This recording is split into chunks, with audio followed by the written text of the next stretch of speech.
I came here several times with my father when I was little, but stopped eating here as often after growing up. I hope the food here will be to your taste.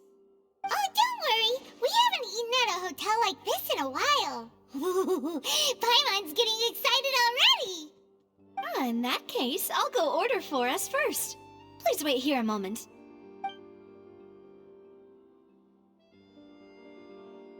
Ooh, everything looks so good. People in Fontaine sure know how to enjoy life. Why, of course. Go ahead, try whatever you like. If the food's good, I'll make a group reservation for the rest of Spina di Rosula next time. And if it's not?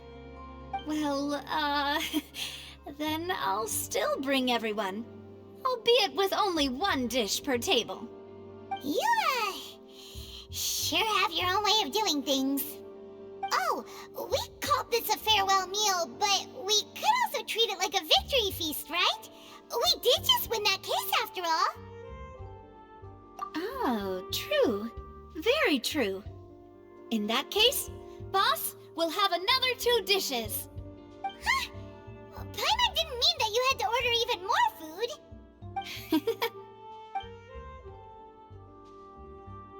Speaking of cases, do you think that the mastermind behind the serial disappearances will get caught soon now that this has all happened? Well, we've certainly taken a big step forward, but I feel that's about it. We know that there's an organization that means to dissolve these young women, but we still don't know what they are really after. If it hadn't happened right in front of us, Paimon wouldn't have ever believed that a person could be dissolved like that. Right? Yet it was because this was such a preposterous notion that the investigation could never really move forward before. Ugh. If only that guy could have finished speaking!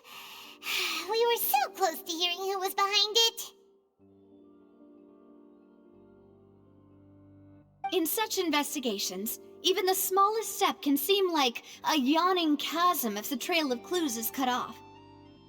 To be honest, I don't have high hopes for any follow-up that the authorities might conduct. It's not that I don't have faith in their ability, it's just that a different perspective is required in some matters. It's easy to guard against and deceive a single narrow perspective. A shift in thinking is required at such times in order to produce a breakthrough, which is exactly why the Spina di Rosula exist. Those highfalutin folk are not all-knowing. That's why we exist, to seep into the cracks where filth falls through, where their watch fails them. That's the kind of problems we solve. Seems Paimon thought things were simpler than they actually are. It's all right.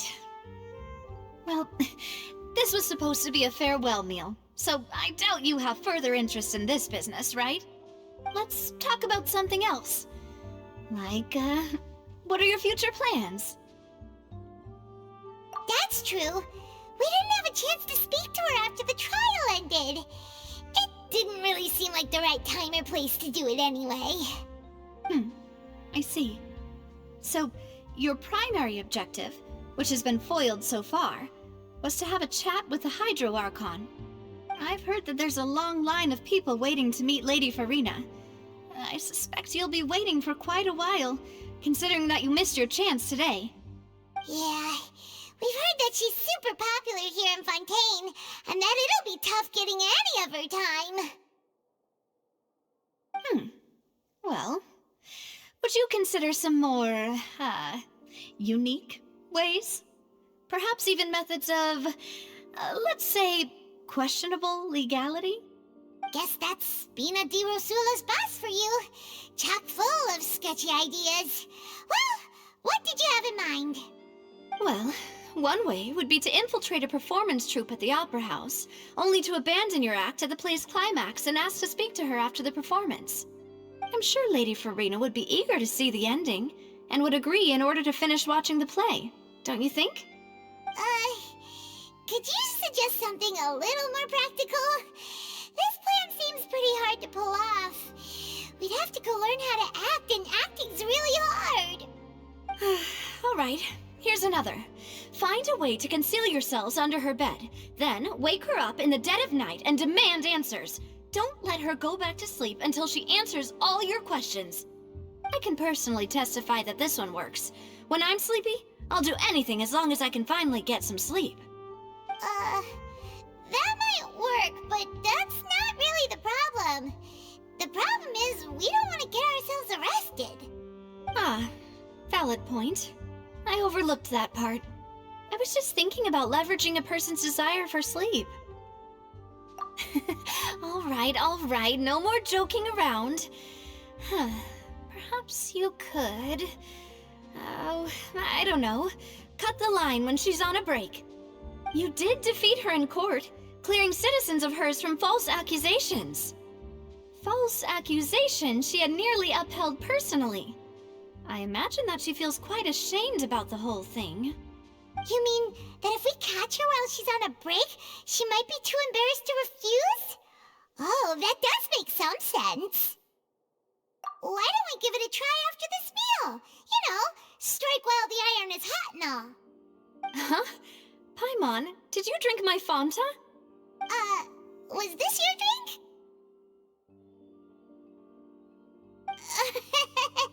Sorry about that. Paimon wasn't really paying attention and the cup was right next to Paimon. Would you like to order another? No, it's fine. We're just about done here.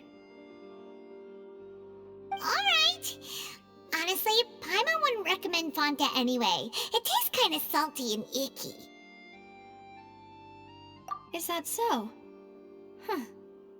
Well, in that case, we'll have to blacklist the Fanta here then. If we're all finished eating, then I'll go pay. Yeah, we're stuffed. Thanks for the treat, Navia. Oh, so full. Paimon can barely float anymore. Nah, that would be so... normal. You know, like you.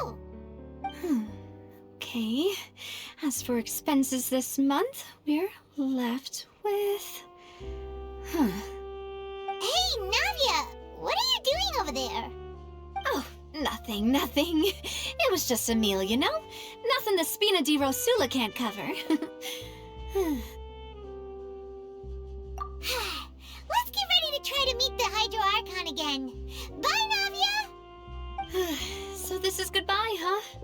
Well, if you do encounter any other trouble in Fontaine, you're always welcome to contact the Spina di Rosula. I'll give your requests the highest priority. In any case, I wish you smooth sailing. I'll see you again, partner. See ya!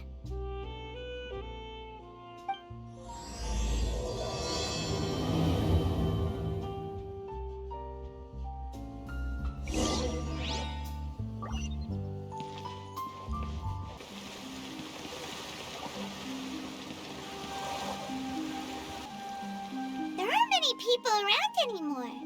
Looks like that boat we took to Araneas might have been the last one. Vache. Looks like we're back here again. Huh? Traveler? Are you hearing voices again? Ugh. That's kinda spooky. Are you sure we don't want to come back in the morning? Vache? Vache. Hey, why are you still walking towards it?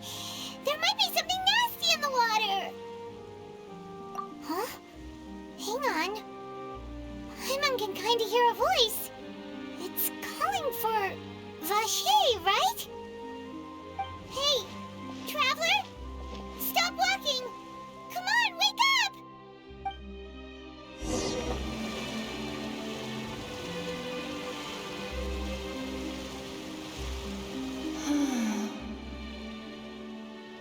Vache, are you my dear Vache? No, wait. You seem to be someone else. Do you know Vache? Do you know where my love is? Wait. Who am I? I'm very sorry. I fear I do not know. My memories feel like they have been washed away like a flood. So many fragments dissolved amidst the tide, never to be recovered. How much have I lost? How many things that I once held dear while on land have I since forgotten? Yes, that is what I was once. But now, I am but the consciousness of one who has lost their form. I do not know how I came to be like this either. I only vaguely remember being covered in light blue water, and then all grew dim. I also remember going to many places. I loved adventure, loved exploring places of peril. No matter where I went, Vacher would go with me. I knew how dearly he loved me, and I also loved him equally as much. But now, we can no longer go back. The pain, no! Our reunion no longer has any meaning. There is no way for us to create any new memories. The thought of me gives him no succor, so let it lie forgotten beneath the waters. If you meet Vacher, tell him not to look for me. Tell him to move on. That is the only thing I still remember. Perhaps that is so. As I was submerged in the waters, losing consciousness, I saw Vacher above the surface. His eyes were filled with such sorrow, such longing. If only I could have comforted him, told him that I did not suffer. Indeed, I had felt a great warmth. Is that what you call it? Dissolving? If anything, I consider it a form of release. It was a state of neither fear nor frenzy, with only an endless peace, like the water's still surface. I could also liken it to being a thirsty person who drinks water for the first time, and only then sees how they have lived for so long in a world of endless want and anxiety. I think I hear your companion. It's time for you to go, I think. Farewell, then. I am glad that you were able to sense my presence.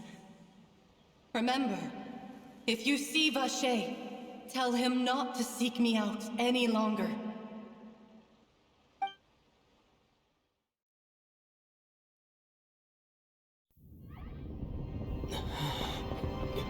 Wake up! Come on, hurry! Navi is outnumbered!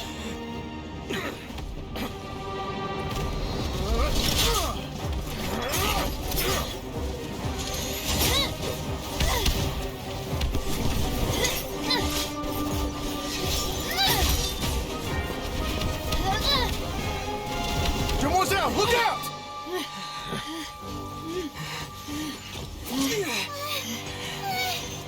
Dear God, it's a whole army of Gardamex.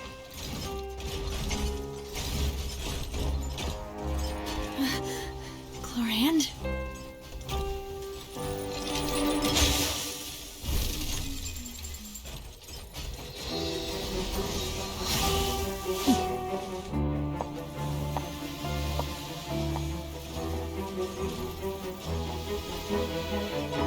Quick, now's our chance!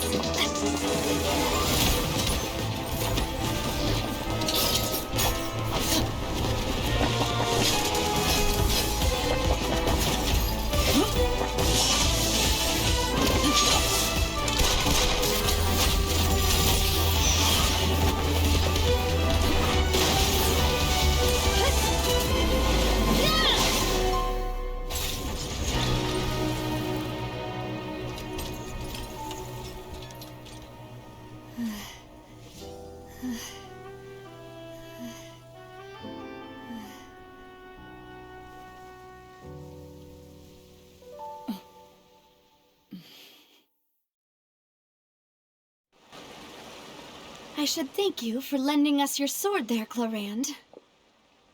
But before I do so, could you explain how you managed to show up here? I followed you. It seemed to me that danger has followed you more closely as of late. I believe that following someone without their knowledge is actually called stalking, is it not?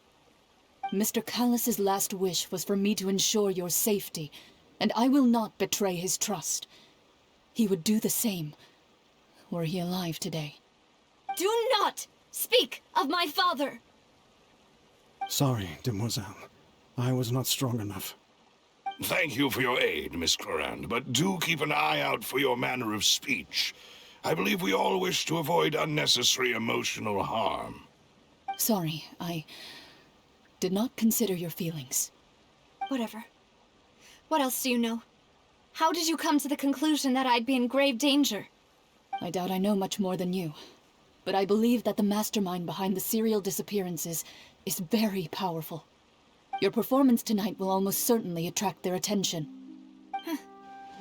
I'm sure they've known about me. To be honest, I'm shocked it's taken them this long to act against me.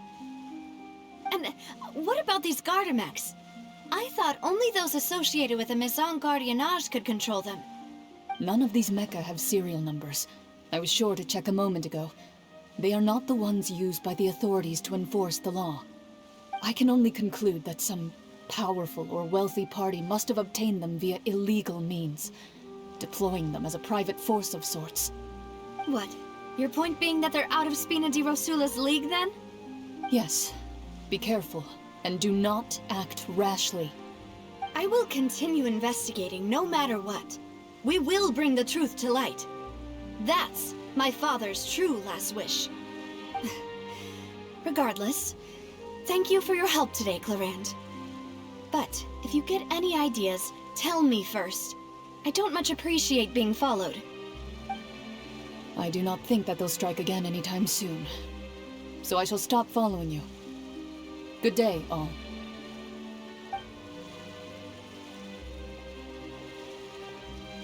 Right. I suppose that's the best news we've gotten today. Demoiselle, I believe that Miss Clarand was being sincere with you. If we tried, we could attempt to thaw relations a little. I know, she's... Oh, thank goodness! Paimon thought we were done for! Those Gardamex came out of nowhere while you were unconscious, and Nadia and her gang saved us!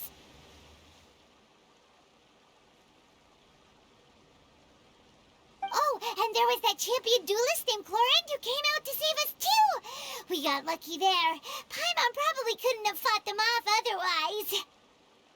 Oh, come now. Forget all that polite talk. That wasn't really a farewell meal we had back there. Not for me, anyway. In truth, I hope that every meal we have together shall be a victory feast. As such, we're still partners. There's no need to thank me. It will take 50 years for me to match Demoiselle's magnanimity. If it were me, I would have joined the Spina di Rosula on account of her goodwill long ago. All right, you two. That's enough. Actually, Navia, how did you know that we were in danger? You sure did show up in the nick of time. Well, to be honest, you're the one who tipped us off, Paimon. Huh? Really? Paimon contributed somehow? Ooh, Paimon's even more amazing than she thought! Yes, all thanks to you grabbing my drink by mistake. How did that help? After we parted ways, I was on the way back to one of our bases when I suddenly thought of what you said. That the Fanta tasted kind of salty and icky. Fanta only comes in sweet flavors, so how could it have tasted salty? The color of the drink, if I recall, had also been a bit off. So the Fanta had been spiked with water from the primordial sea? Yes. So, if you hadn't drunk that cup for me...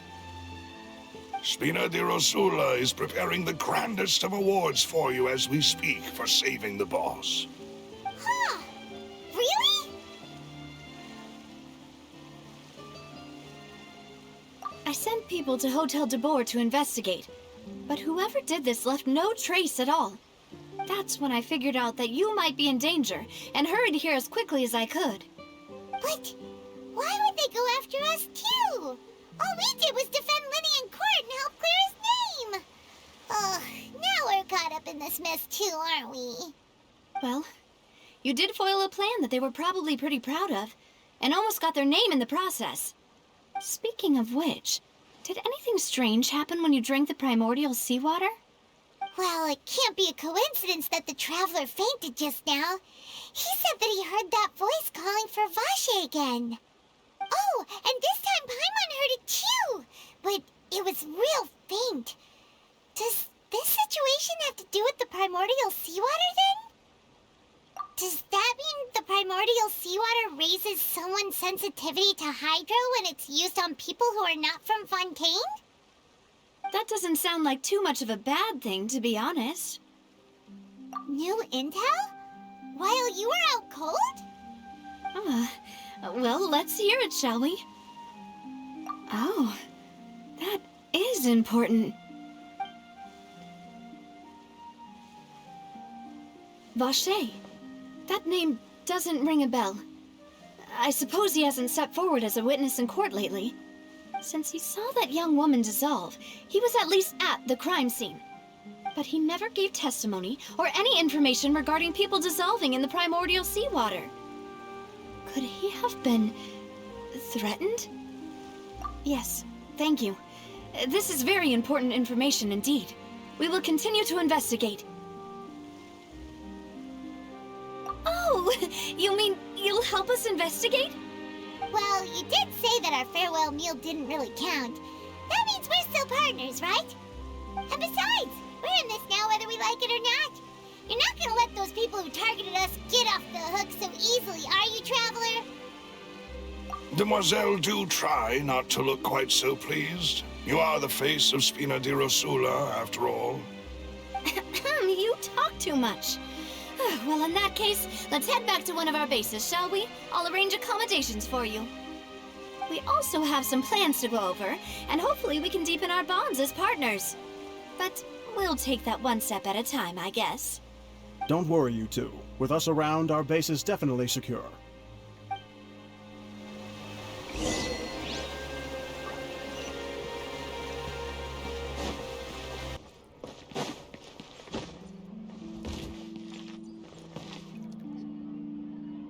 It's right up ahead, but let's make sure we weren't followed first.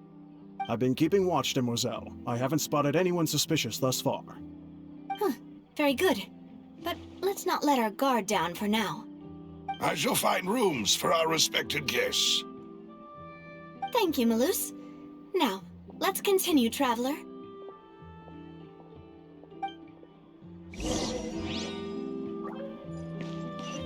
No time to lose.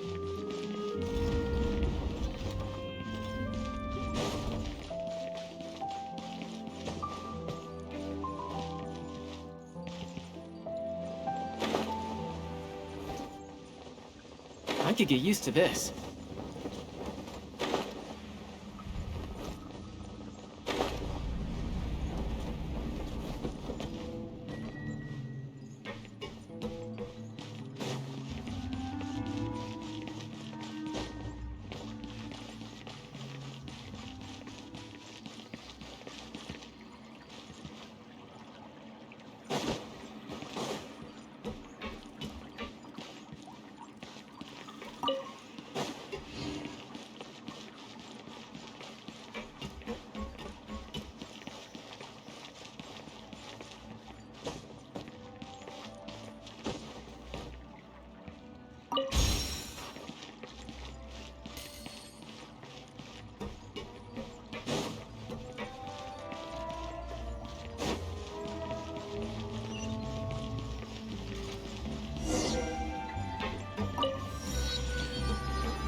this is your base? It's not quite what Paimon imagined. Your accommodations have been arranged. Under the present circumstances, I can confidently say it's the best we have. Well, our funds have been a little tight lately. After all, we don't allow illegal or unethical profiteering. In fact, our funds often come from citizenry who support us. Seems like it's tough times for everyone. But if you have the support of the people, that does sound like it's worth it. To be honest, our financial situation was a lot better back when my father was in charge a few years ago. I'm afraid I'm not quite his equal. Your father... He was the previous boss of Spina di Rosula, right? How did he... Demoiselle, if you'll allow me to explain. No. I'll explain it myself. I suppose I couldn't run from this topic forever. And as partners, this is something I hope they can understand. My father's name is Callus.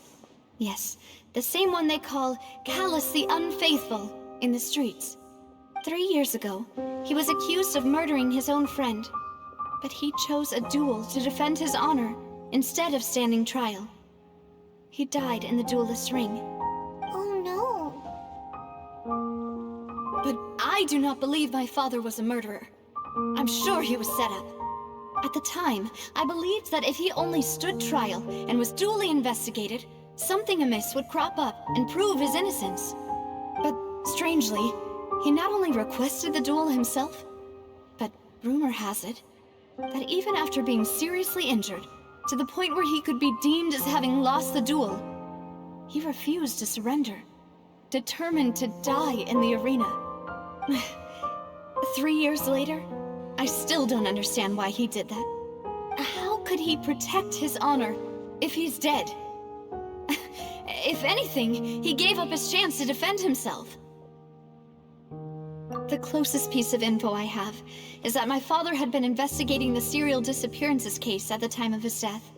Ah, so that's why you're so determined to get to the bottom of that case. That's right. I've also tried to investigate the murder my father was implicated in, but I haven't found a single new clue in my countless reviews of the investigation records. However, I believe that if the murder case is related to those behind the disappearances, they must know something. I must know what really happened. Was my father coerced? Framed? Even if he really did kill his friend, I must get to the truth. If only he'd been more open with me when he was still alive. He even hid the fact that my mother died due to complications when giving birth to me. And now, here I am investigating his death. You really are a handful, aren't you, Papa?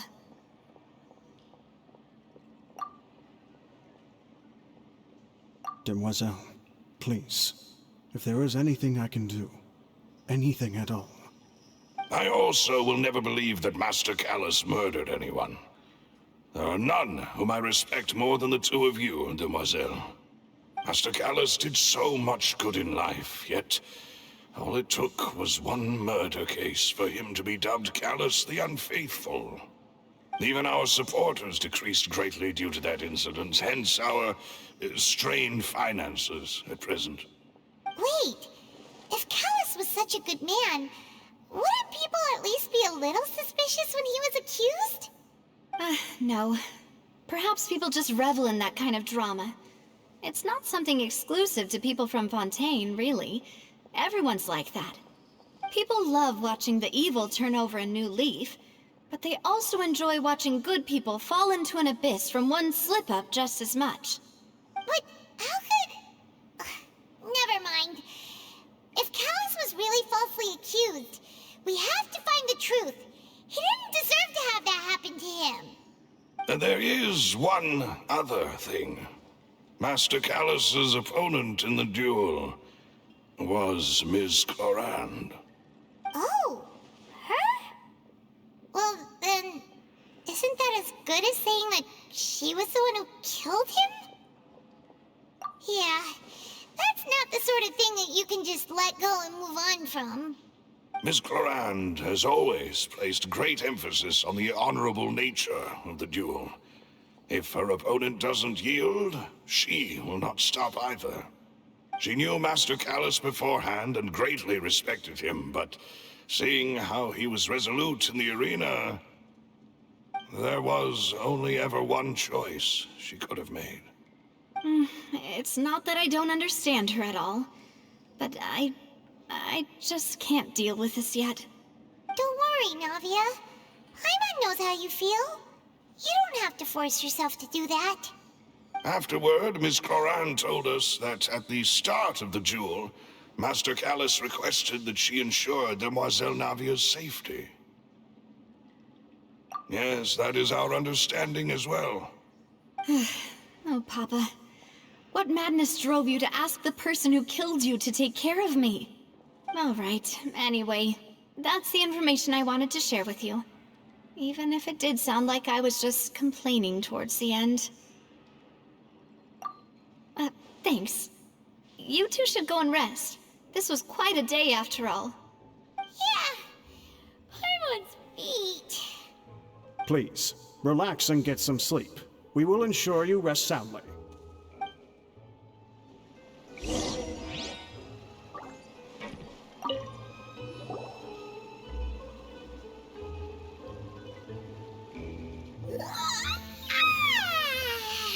Paimon slept so well. This place feels almost too safe. Huh? Navia? Where did the other two go? I sent them back to Poisson. It's Spina de Rosula's place of origin, and where we have our headquarters. There's not much for them to do here at the moment. Paimon gets the feeling that you're just trying to get them off your back. But never mind that. When did you get back?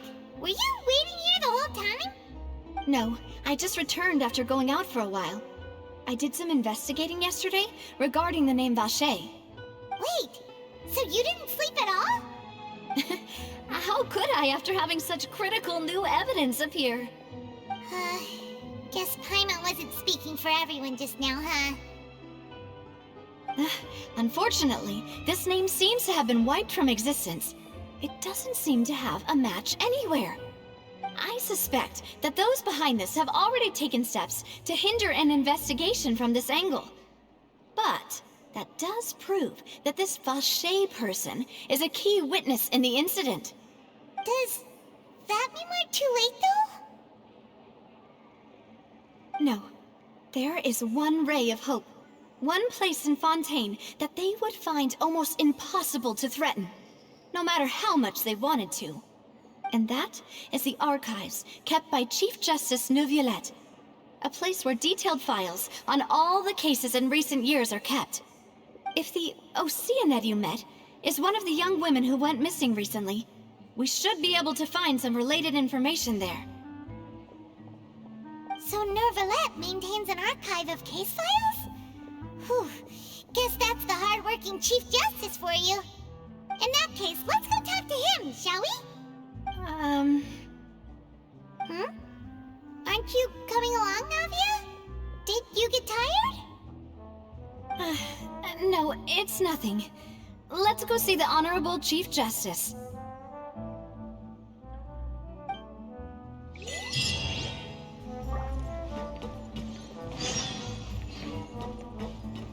The Palais is right up ahead. Come on.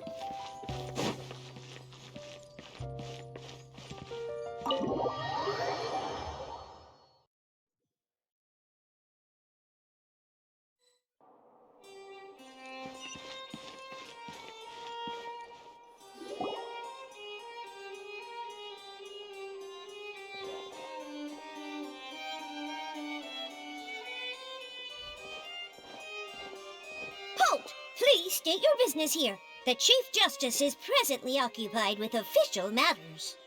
Huh. This place does look pretty heavily guarded. Guess that proves that Neuvillette's files are really secure. Hey, don't you recognize us? Huh?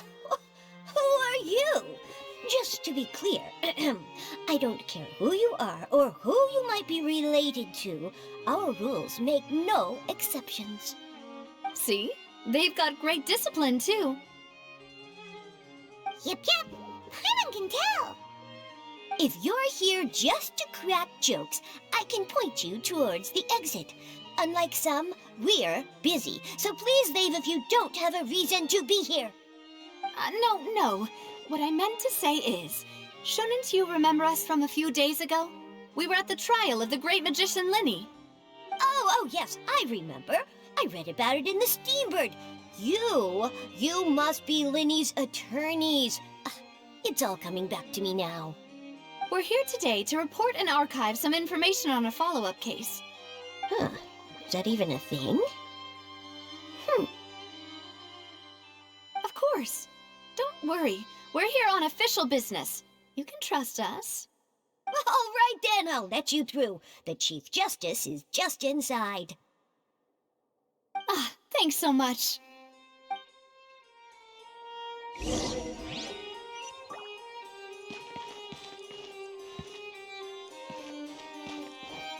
You're mine!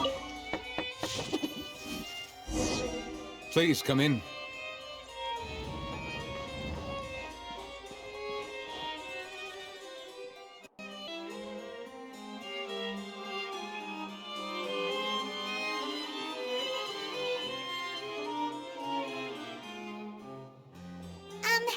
Sorry to barge in, Monsieur Nervalet. We only lied to get in because we didn't know any other way. It's all right. Please let me know how I may be of assistance to you. So you're not mad at us? We're looking for a man called Vacher. He may have been an eyewitness in the serial disappearances case. If we can find him, we may be able to unearth some key information on the case. Ah, I see. In that case, please wait here a moment while I browse through the files.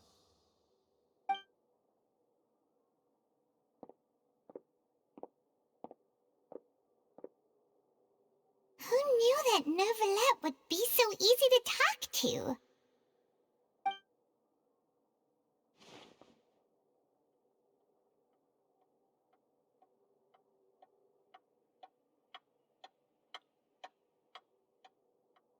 Unfortunately, I'm quite certain that no one by the name of Vacher has been involved in any case, criminal or civil, in the past several years. There are no records of him either in the files or in my memory. Traveler, what if it was really just a dream?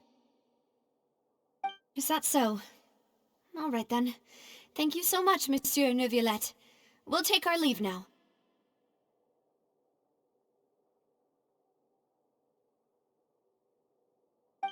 Ahem.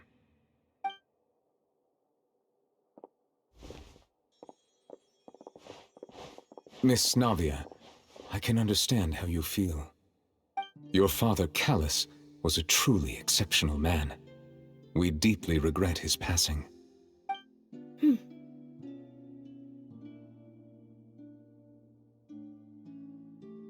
And what are you trying to say, Monsieur Neuvillette? Are you trying to console me? Extend your sympathy? Or just express some tendril of regret? No. You are not trying to do any of that. I can hear it in your voice. There's no emotion behind your words. You only said those things because you felt like you should.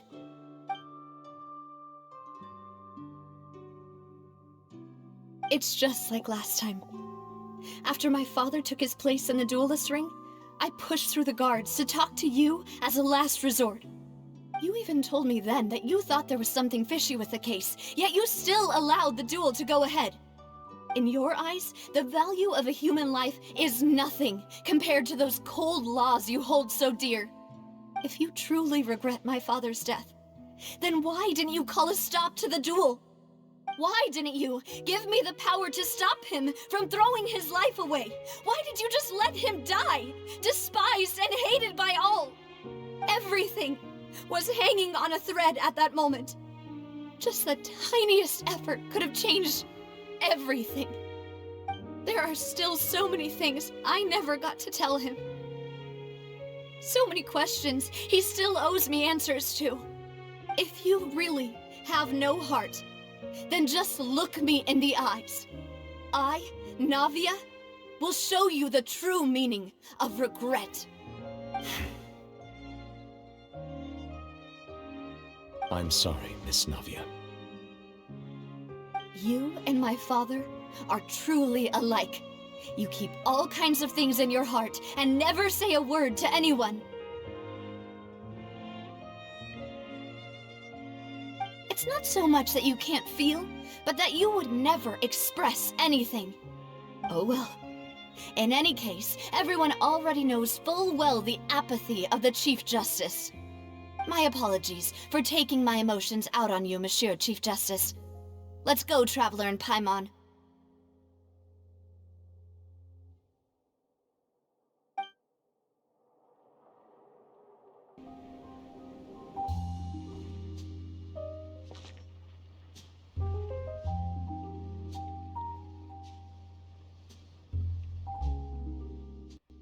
Navia, are you okay? I'm fine. Rain. It's raining. You're right. Wasn't it still sunny when we went into the building? And there shouldn't be any active trials today. How strange. Now that I think of it, on the day my father was convicted of murder, it was also raining.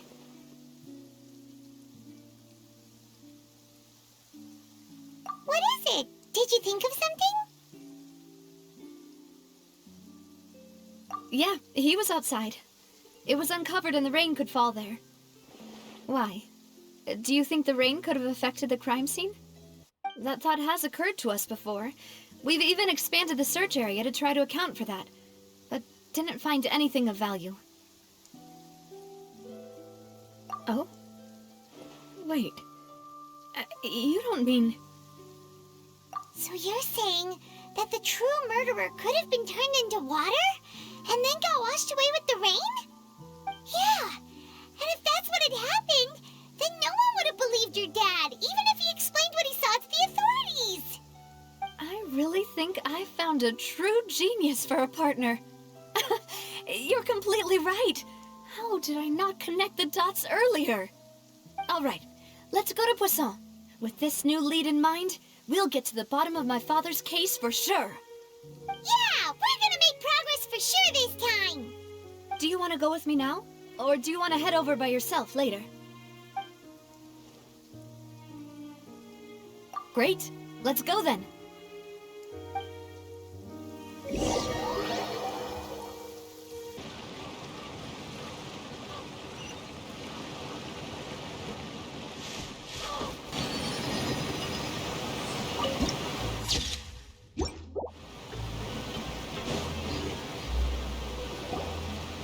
Whoa, what a huge ship! Why would a ship be anchored at a place like this? There's no need to be so surprised. While it may look like a ship, it's actually Spina di Rosula's headquarters. My father was the one who asked for it to be built like this. Perhaps our taste in exterior design is the only thing we occasionally had in common. A gigantic and glamorous ship embodies discovery, opportunity, ambition, and conquest. It symbolizes Spina di Rosula's bright and limitless future. And Paimon thought you were bluffing when you said Spina di Rosula had a glorious past. Paimon was confused why a group with such a history would live in the sewers. But now that Paimon has seen this ship for herself, she's been convinced. Well, Poisson is where Spina di Rosula began, after all. It's our main base, our home.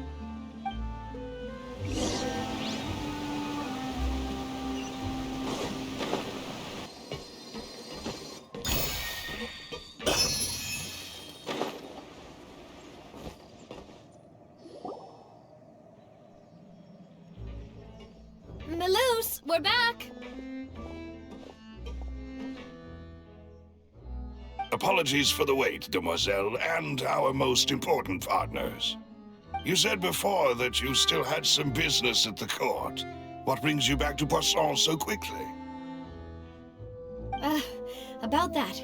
It's because my partner here reminded me of something really important. You see, what if my father's case had something to do with water from the primordial sea? You still remember, right, Malus? On that night, it was raining? Yes, the case was quite similar to that of Mr. Linney's. Both were what you'd call impossible murders. Could you tell us a bit more about what happened before? Yeah, of course. Many years ago, something called synth began to gain popularity in Poisson. At a glance, it was a kind of drink that could excite your mood and produce many pleasant hallucinations. Wait! Didn't that guard guy who turned into water also mention that the primordial water could be used to produce some kind of potion? Yes, he did. Considering what we know now, it's almost certain that synth is created using water from the primordial sea. If you drink synth for an extended amount of time, you'll suffer many side effects, such as losing the ability to focus or control your emotions. And if you were to stop drinking it completely, you'll experience flashes of paranoia and anxiety while lacking energy to do anything. It's an extremely dangerous substance. As he oversaw Poisson, my father was compelled to put a stop to synth abuse and called for a complete ban of it. Boss's uncompromising attitude incurred the synth vendor's wrath, but no matter how much they threatened or bribed him, he refused to yield. Not only that, Boss became determined to find the mastermind behind the synth operation and put an end to the problem once and for all. Yes, but the enemy was very cunning. So he could never get anything out of the dealers, all of whom only sold the stuff and weren't privy to the rest of the operation. Recognizing that, my father decided to contact the dealers in secret and cultivate personal relationships with them. Finally, he was able to convince someone to become his informant. The man's name was Jacques. He felt greatly ashamed about his work after seeing many families destroyed by synth abuse. That night, my father hosted a banquet at his countryside estate. He planned to meet up and exchange information with Jacques over some food. But then, we heard 2 gunshots from the courtyard. We raced to the scene and found my father, still holding a gun, and Jacques, who was already dead on the ground. Huh? How did that happen? Aren't they on the same side? Sounds just like Lenny's case, doesn't it? In both cases, the culprit seemed obvious, but neither appeared to have any motive at all. Looking back on it, though, I now believe the most important clue was something we all overlooked at the time. There were pieces of clothing left at the scene. Precisely. It's all thanks to you that I made the connection now. Back then, we all just thought they were some costumes that Jacques used to disguise himself at the banquet. But, considering it now, it's almost certain that they belong to a third person at the scene. With one extra person, we'll also need to reconsider why the 2 shots were fired.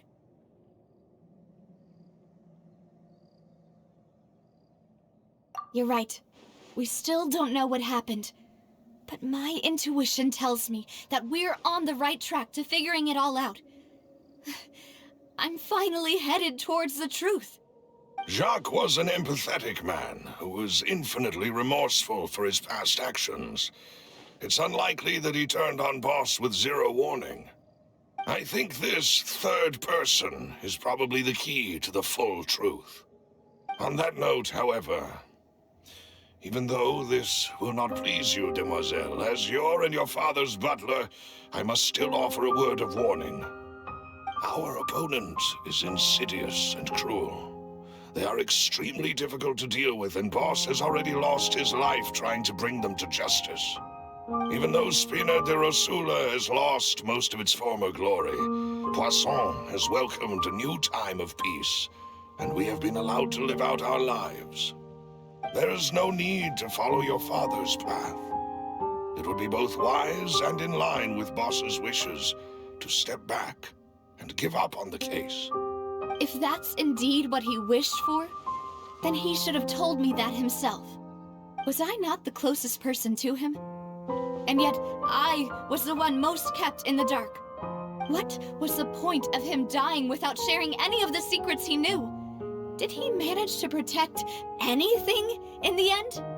Synth is still here. Callus the Unfaithful is still his epithet. And Spina di Rosula is barely getting by. Nothing has changed. Did he think I'd just accept his meaningless death and live out my life just as meaninglessly? I've never accepted that. Ever. Not since that day, and certainly not now. I want to find out the real answer for everyone's sake. For the missing girls, for the victims, and for myself. Davia. This is indeed the best moment to act.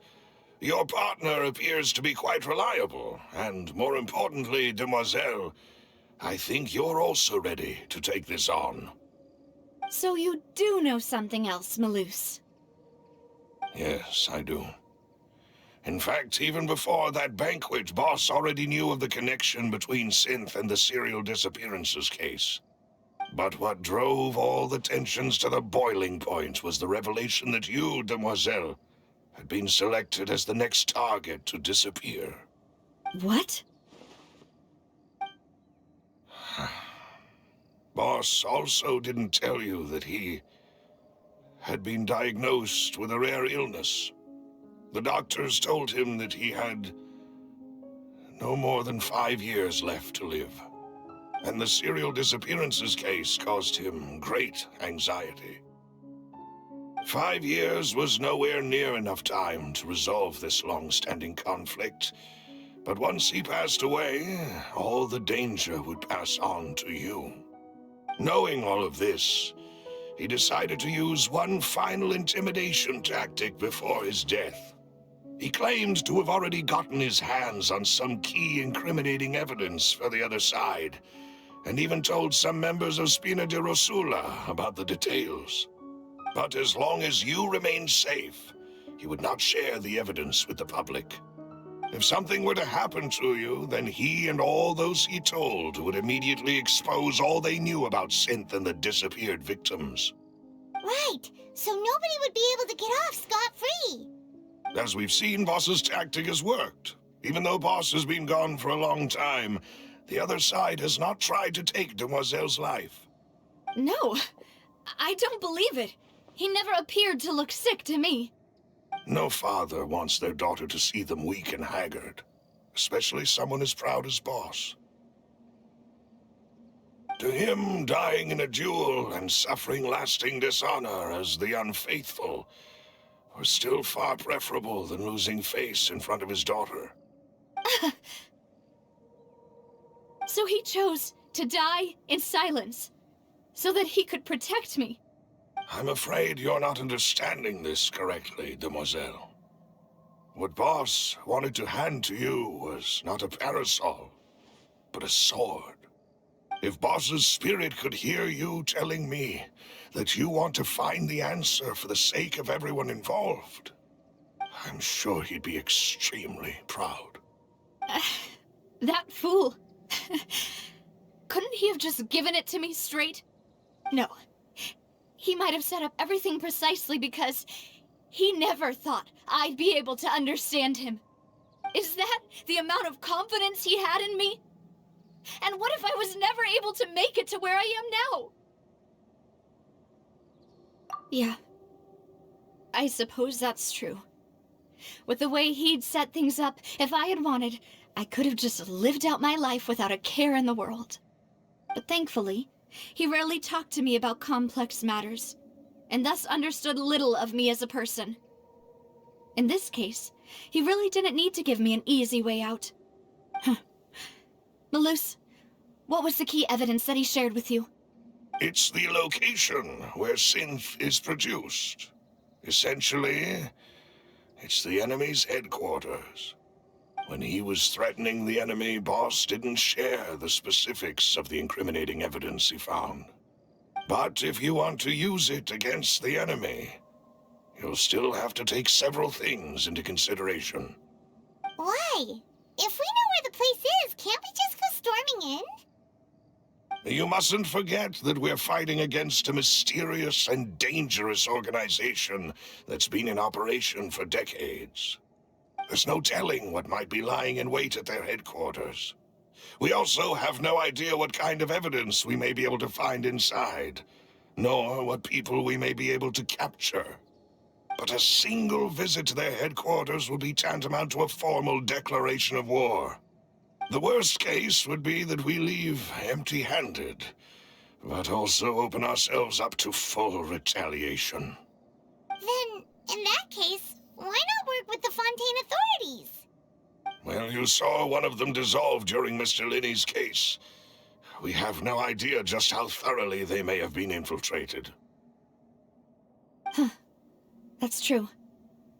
Seems my father really had no choice. But things are different now. It should be a lot easier to prove the other side's guilt, now that we've connected Synth with the disappearances case. You sound like you've put a lot of thought into this, Malus. I am the butler, after all. I live but to serve the boss and Demoiselle's will. I've always been willing to take on any kind of risk for your sake. But considering my relative lack of ability, I've spent my time keeping secrets, performing basic investigations, and waiting for the right time to come. Thank you for all of that, Malus. Have you discovered anything new in the past few years? Let me think. One conclusion I came to was that the enemy must be quite familiar with Spina di Rosula, or at least have an informant planted here.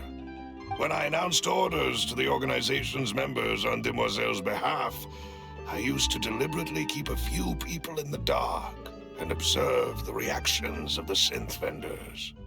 If the vendors didn't change their plans, then the individuals informed of our orders must be innocent.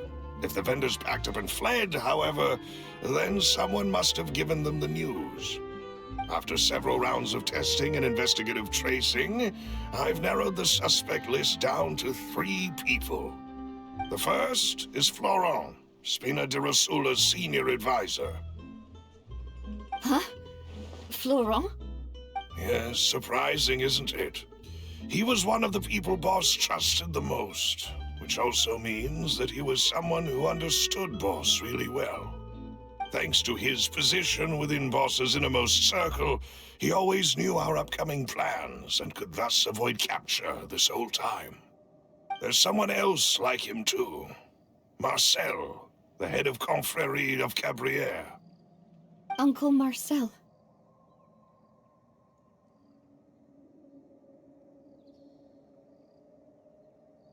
It's a guild in Poisson. Boss helped it to grow to its current size and prominence.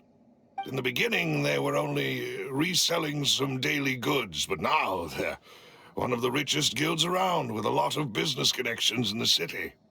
So, they're like a sister organization of Spina di Rosula? Yes, you can say that.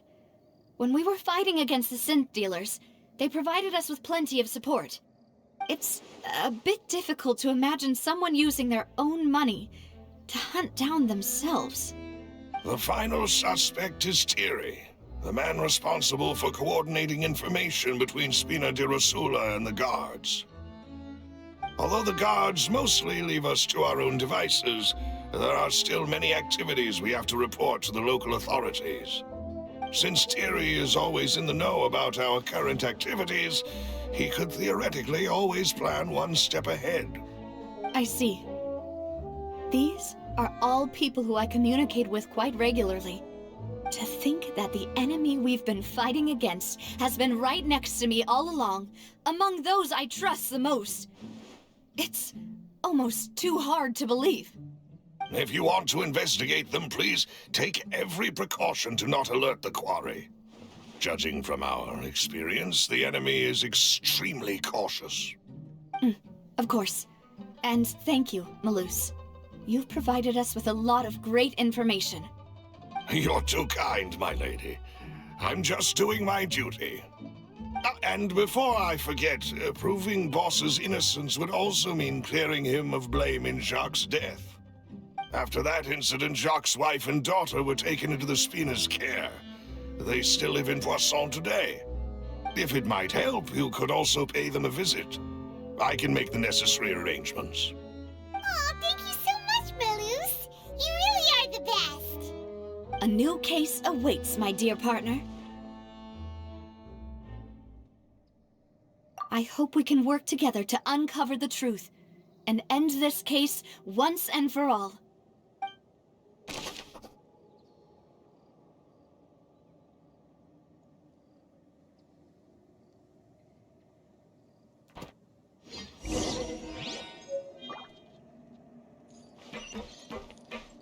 No time to lose.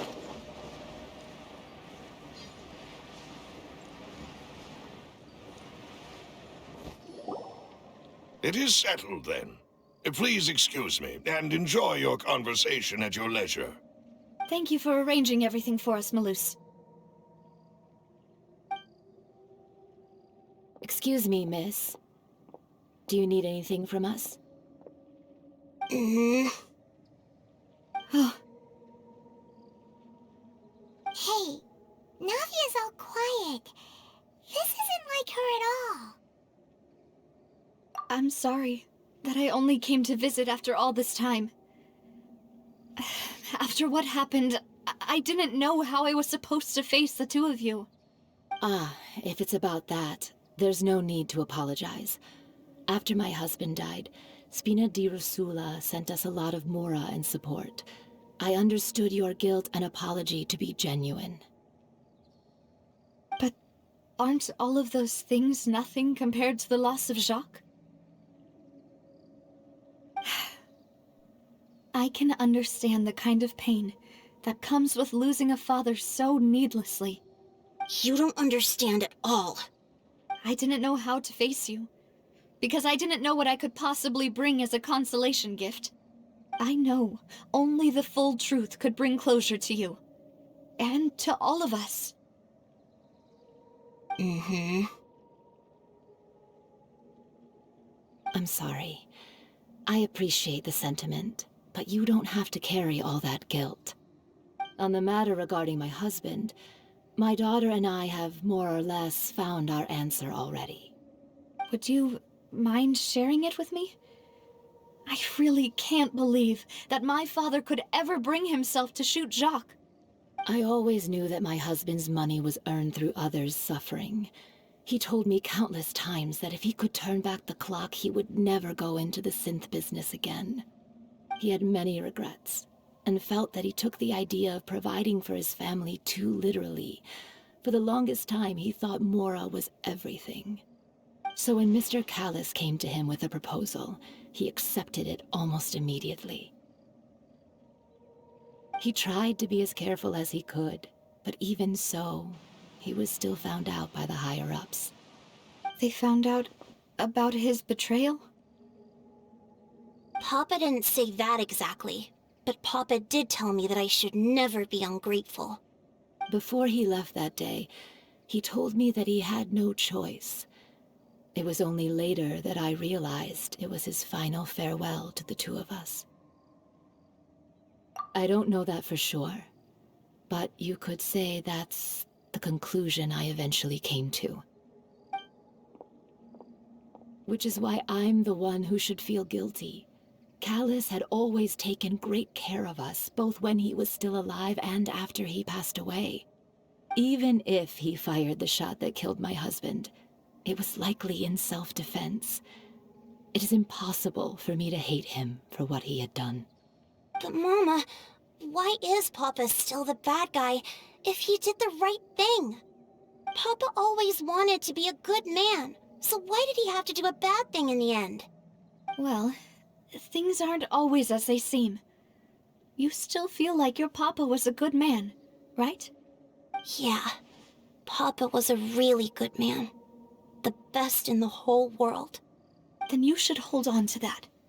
If a good man had to do a bad thing, then he must have had his reasons. Regardless of whether he left you a parasol or a sword. He must have done so to give you a better life. Oh. Thank you for everything you've told me. I will definitely find the truth. The current state of things is not something I'm willing to just sit back and accept. Thank you. I'm very grateful to hear this from you. Even though your personality is quite different from your father's, your determination when you speak is really similar. You really think so? That's the first time anyone said that to me.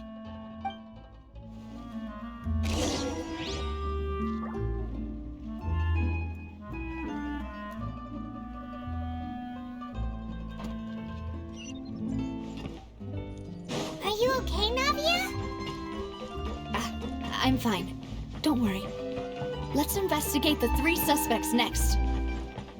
Florent should be nearby, and we should be able to find Thierry and Uncle Marcel in the city. I'll get myself together on the way, so please don't worry.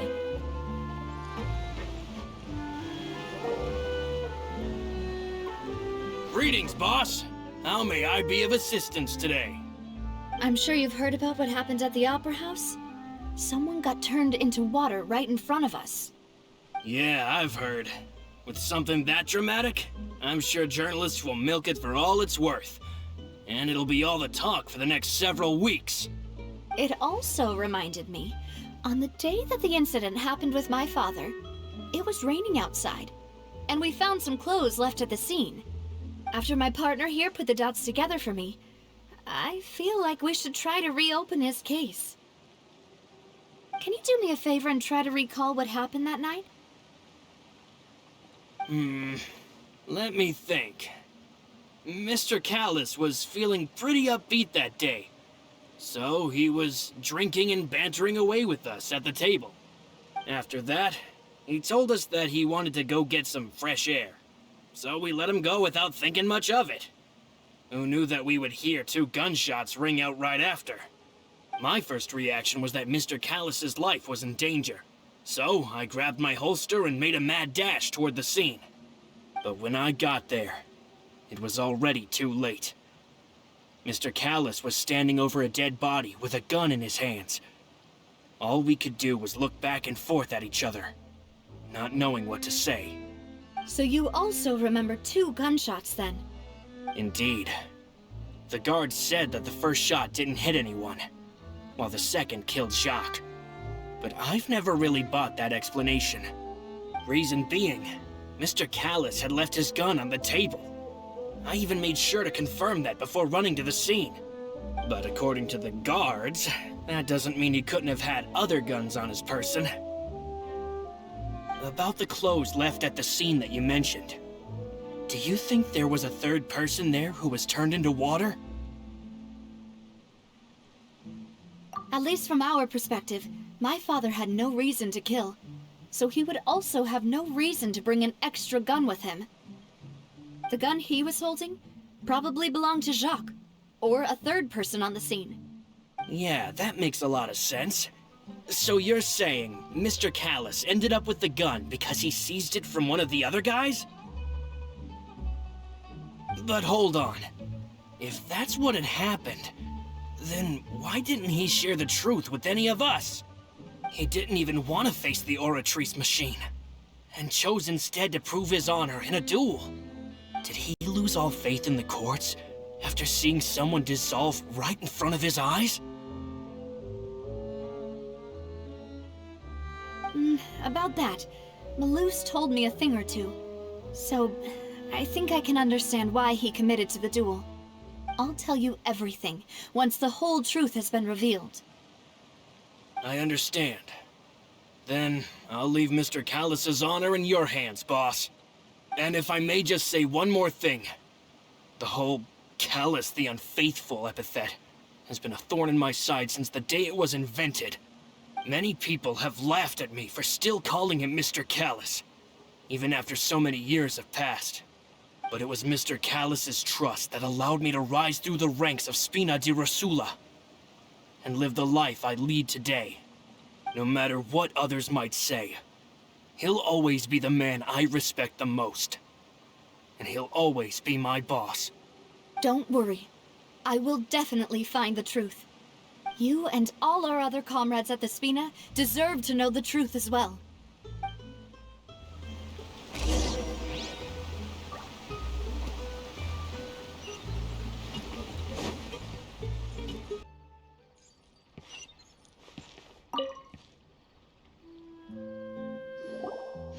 Hey, Thierry! It's me! Oh, now, what brings you here, Miss Navia? I've heard that you made quite the name for yourself at the Opera House. Oh, so you've caught news of that already. Oh, okay. Hey, I'm also a member of the Guards, you know. The way you make it sound, people would think I was sent off to Poisson because I had done something wrong. Are you sure there isn't a little bit of truth in that? Under normal circumstances, shouldn't you have been called back to the city already? I mean, where I work is really up to me. Let's just say I enjoy the ambiance of Poisson. Callis did a fantastic job running the town, building Spina di Rosula from the ground up and clearing many obstructions in my way. It would be next to impossible for me to find a similarly easy but high-paying job in the city. Anyway, enough chit-chat. Are these two friends of yours? You, here for some formal business? Yes. These two are my partners. What happened at the Opera House made us realize that Lenny's case and my father's may be related. We're trying to reinvestigate the details of my father's old case. Ah, I get it. You think there might be more to the case now that we know people can be dissolved into water, right? I was also flabbergasted when I first heard of it. If you want to go through the original files from your father's case, I can help you look for them. That'd be much appreciated. Thank you. Actually, I have another question. Do you have the authority to dispatch Gardamex? Of course. Without them, I couldn't possibly handle Poisson on my own. Why do you ask? We definitely can't use them to forcefully get more evidence for your father's case. Well, you see, just recently, we were attacked by a horde of unnumbered Gardamex in the city. So, if you hypothetically wanted to do something against me, all you would need to do is get rid of the mecha serial numbers and send them after me. Then you think too highly of my abilities. Dispatching mecha is very different from controlling them. If I had to make an analogy, when you order a dish, the chef will make it for you. You can ask the chef to cook, but not to massage your shoulders or carry your baggage. If you try to make unreasonable demands, the chef would just think you're out of your mind and ignore you completely. The same goes for me and my Gardamex. Removing a serial number is also not as easy as you might think. There are a lot of complex steps to it, and it's almost impossible to keep it a secret. So I can promise you, those mecha were definitely private units. They're certainly not cheap. So, whoever their owner is must be super rich, powerful, or both. Now that you mention it, though, being in the synth business would definitely be profitable enough to afford this.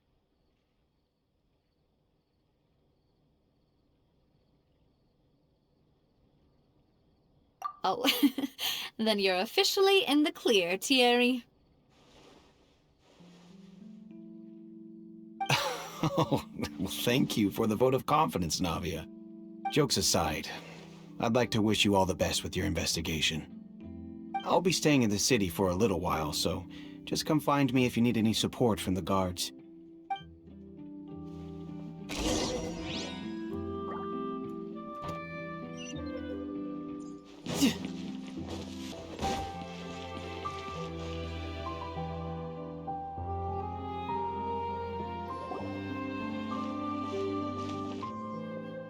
Hello, how may I help you? I'm here to see Marcel. Could you please let him know? You can just say Navia's looking for him. Sure, I will let him know right away.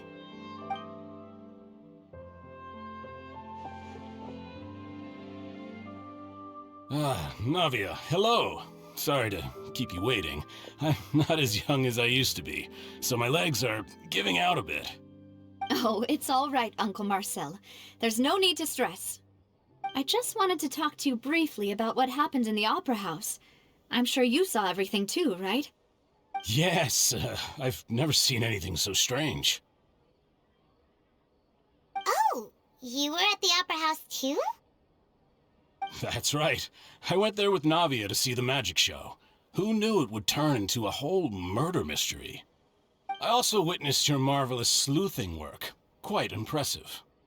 To beat the Hydro Archon at her own game on her own turf, I can already imagine everyone in Fontaine discussing your exploits over a few glasses of wine.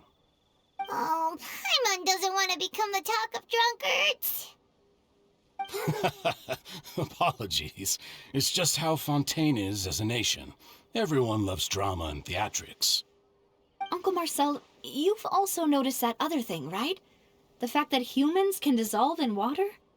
Yes, I was reminded of your father's case right away.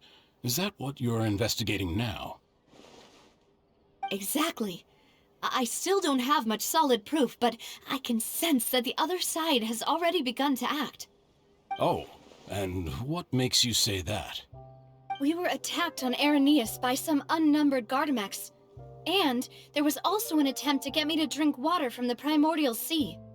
If not for the vigilance of my partner, I probably wouldn't even be here talking to you right now.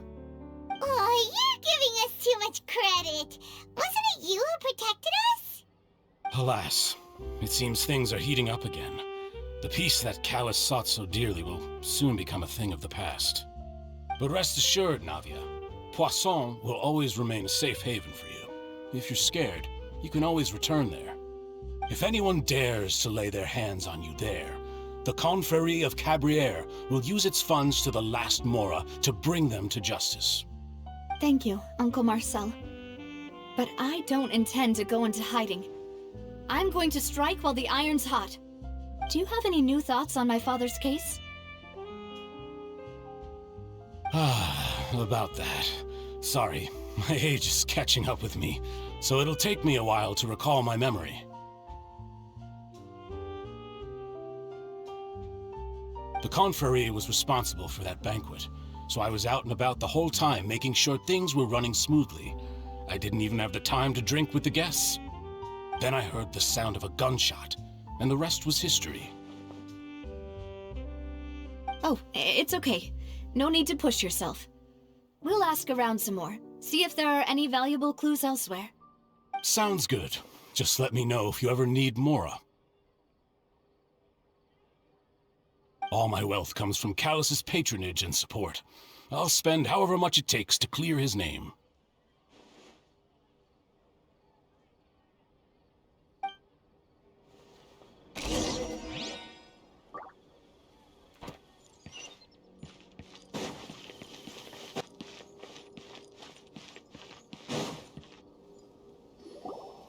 We've talked to all three suspects, purely based on their conversations with me.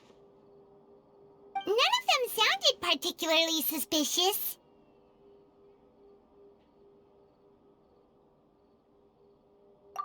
I suppose that's to be expected, though. If a single conversation's all that's needed to find them out, then my father wouldn't have needed to investigate the case for so many years. Anyway, even though we didn't make a breakthrough, let's still compile what we were able to find. But where should we start?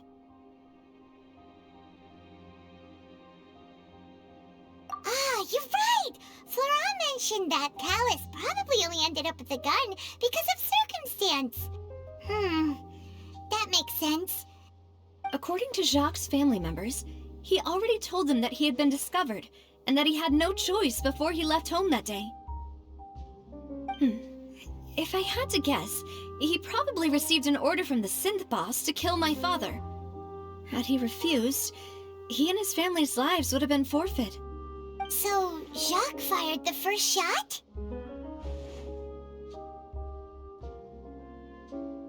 Oh? And why is that?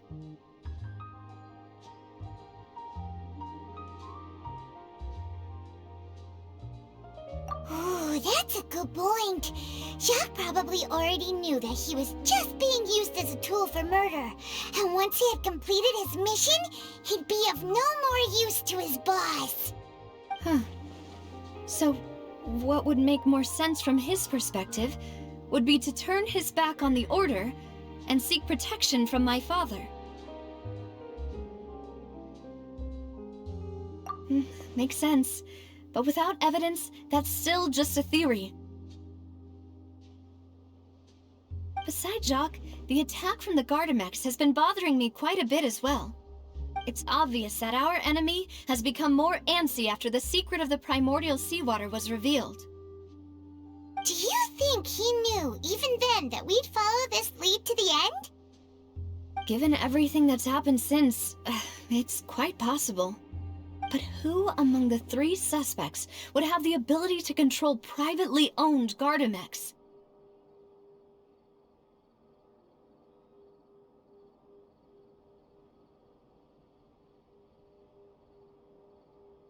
Thierry, you say? Huh. It is possible that he's figured out a way to convert the Gardamex for personal use. But I didn't feel like he was lying when he was talking to us about the mecha.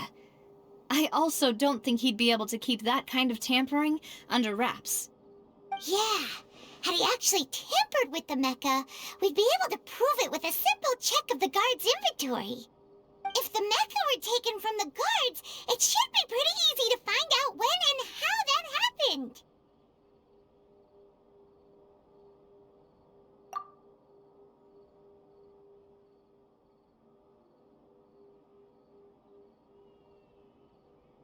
Uncle Marcel?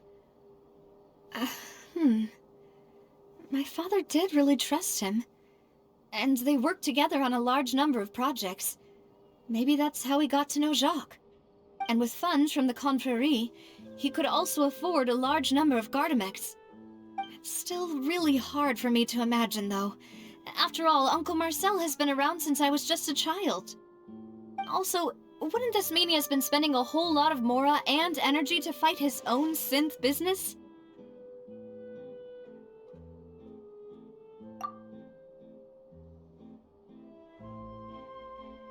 Florent? It is true that he was closest to my father, and thus had the best chance of learning about his dealings with Jacques. But as Spina di Rosula's advisor, his work mostly deals with personnel and security, so he shouldn't have much means when it comes to finances. So you're saying he's too broke to afford a mecha army? Exactly. He can't. And even if he could, I don't think he would be able to dispatch a whole group so quickly. Who could it be?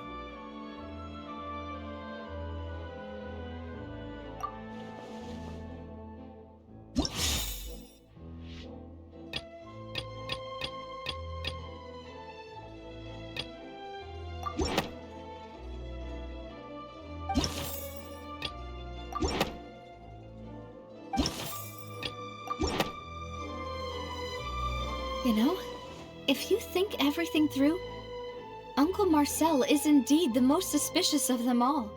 Could we be missing other suspects? Malus didn't know about the people turning into water thing when he narrowed it down to these 3, did he? Malus has always been very reliable, and his judgment of others' trustworthiness has been fair and well considered. When he laid out his case for the 3, the rationale he gave me made a lot of sense as well. The suspect is knowledgeable about the Spina's internal affairs, has the means to dispatch Mecha to assassinate us, and possesses significant intellect and foresight. Even if I don't want to believe it, I'm starting to see how things could all tie back to Uncle Marcel. Well, we still have another trump card on top of all the theorizing and speculating.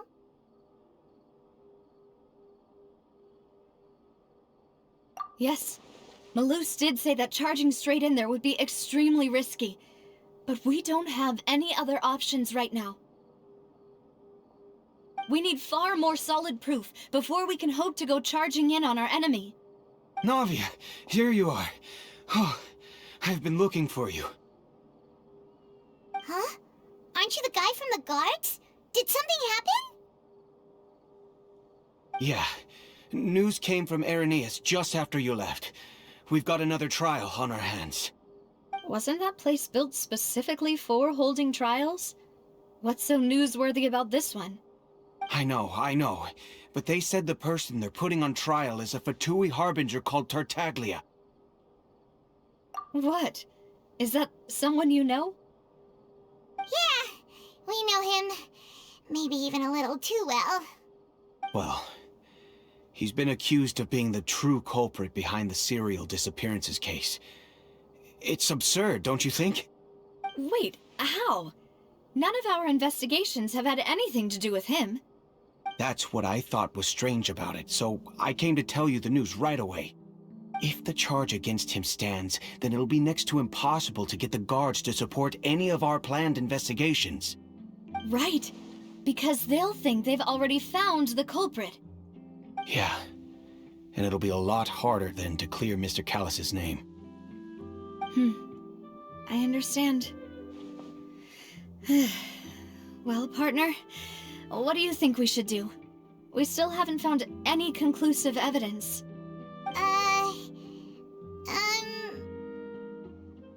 Huh? Split up? What do you mean?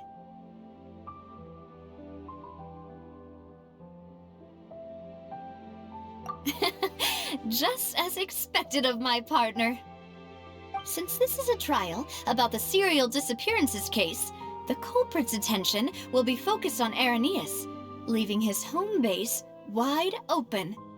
You're right. This is our best opportunity. All right then, let's do this. I'll stall them at the Opera House and charge Marcel as the true culprit. I won't have any chance of making that charge stick, though, unless we find more evidence. It'll be up to you to make it back in time and hand the decisive evidence to me. We'll help you, just like you helped us in Linny's trial.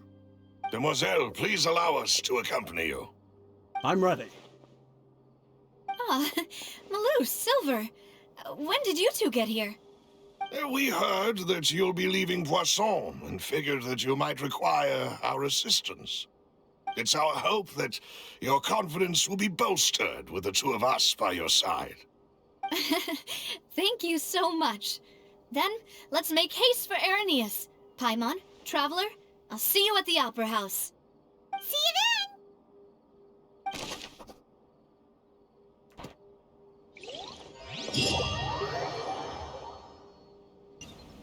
Now that Navia has set out for Irenaeus, we should also get going.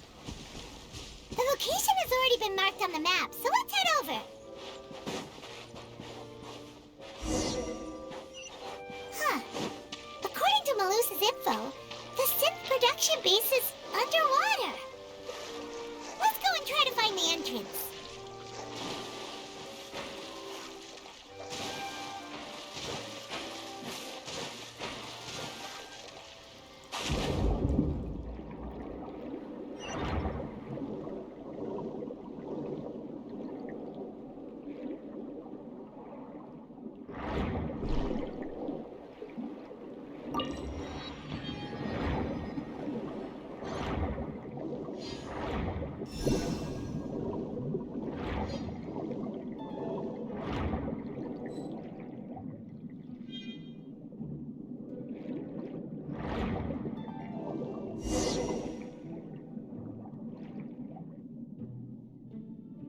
Finally found it! Huh. So this is the entrance that leads to the synth production base.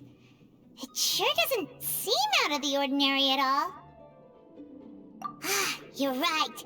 An important place like this is bound to have a ton of protective measures and mechanisms. Navia's probably arguing up a storm right now to stall for us.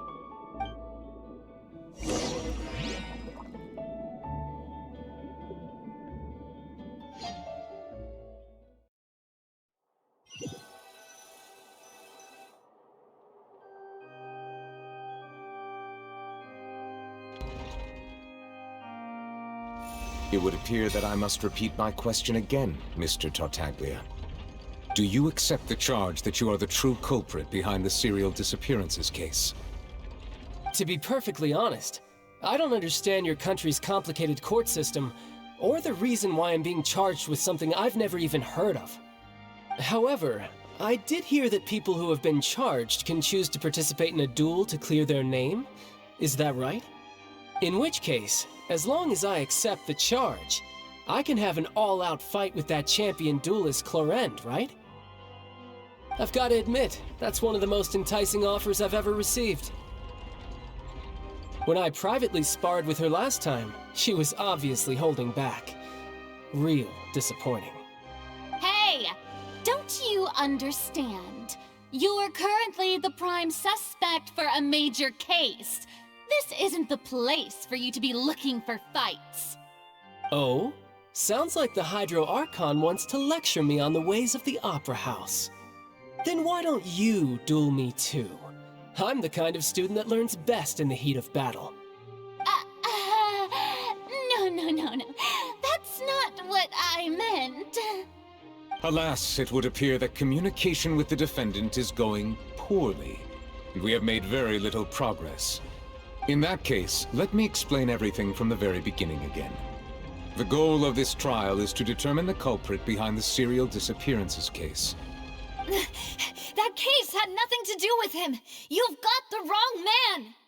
Huh? What's going on? Why is she interjecting again? I told you it couldn't be one of the Fatui Harbingers. Miss Navia, this is the second time you've interrupted the court proceedings. I only tolerated your behavior last time because you were able to provide the court with a key eyewitness. But that was an exception rather than standard court protocol. I can very well charge you with contempt of court for your interjections. Oh, please. Did you ever think I had any respect for this place's pointless theatrics? We can put that discussion aside for now. I'm not here to argue with you. I'm here to charge the true culprit behind the serial disappearances case. And if my charges prove true, then Tartaglia here will be proven innocent by default, correct? Oh, a young lady has charged in and offered to clear my name. How fascinating. Well, I'd gotten half bored to death by all these rules and procedures anyway, so I'll take you up on that offer. So, Your Honor, is there nothing else for me to do now? You may take a seat for now in the audience, but that doesn't mean the suspicions against you have been lifted. Now then, Miss Navia, who is the person you would like to charge instead? That person is...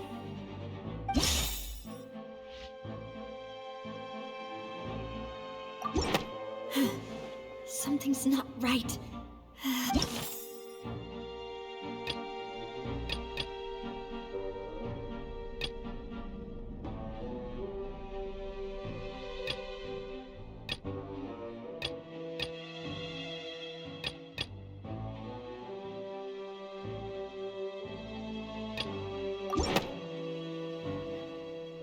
Marcel, the head of Confrérie of Cabrières! Huh? What confrérie? Never heard of them in my life. I've heard of them, but weren't they Spina di Rosula's sister organization? Oh, is this going to be a friends to enemies type situation? Please let me remind you, Miss Navia, that charging someone is an incredibly serious matter. Committing to the charge also means taking on the legal responsibilities associated with it. And if the charge fails, depending on the circumstances, you may also be charged with the crime of making a false accusation. Knowing this, do you still wish to charge this man? Yes, I do. In that case, I declare the charge to be valid. Miss Navia and attorneys, please take your places on the court. Members of the guards, please contact Mr. Marcel right away so that he may stand trial.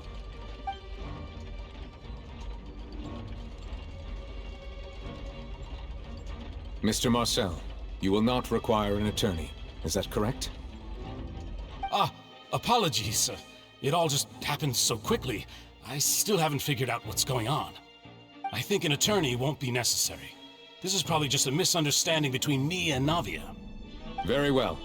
In that case, since both sides have now arrived, Miss Navia, please present your charges. I would like to take everyone back to 3 years ago. To the case of Callus the Unfaithful. Only through elucidating what really happened in that case can we connect all the dots for the serial disappearances case. Navia, do you really think that I was the one who killed your father? Come on, why would I do that? Callus was my benefactor, and remember both you and I only ran to the scene when we heard the sound of a gun. If that's enough to make me a suspect, wouldn't that make everyone at that banquet a suspect as well?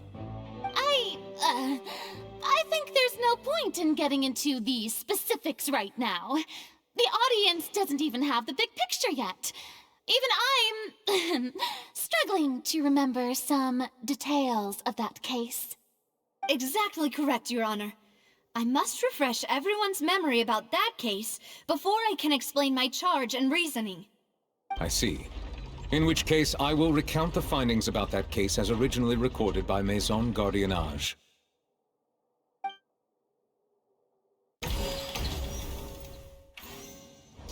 On the day of the murder, Spina di Rosula hosted a large banquet in a countryside estate owned by the Confrérie of Cabrières.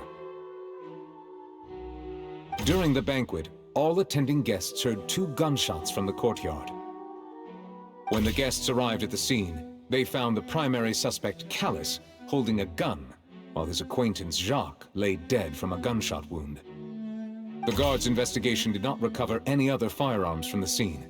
As a result, they concluded that the suspect's first shot must have missed, while the second must have taken Jacques' life. The suspect did not dispute this conclusion, and also declined to defend himself in court. Instead, he chose to prove his innocence through a duel. Callus was defeated by champion duelist Clarand in the ensuing duel, and soon succumbed to the injuries. These are the known facts about the case. The one with the motive to kill was Jacques, not my father. And even so, Jacques still had no reason to pull the trigger.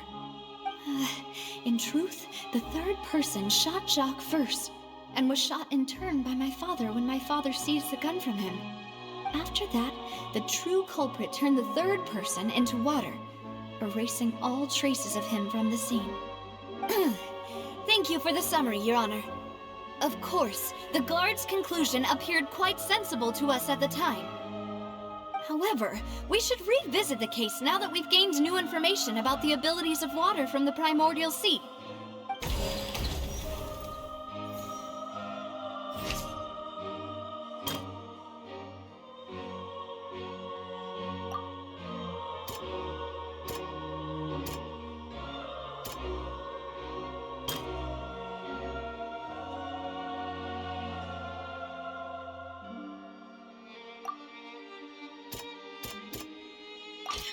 This assassin first shot Jacques, then turned to shoot Callus, only for Callus to wrestle the gun from him and kill him instead.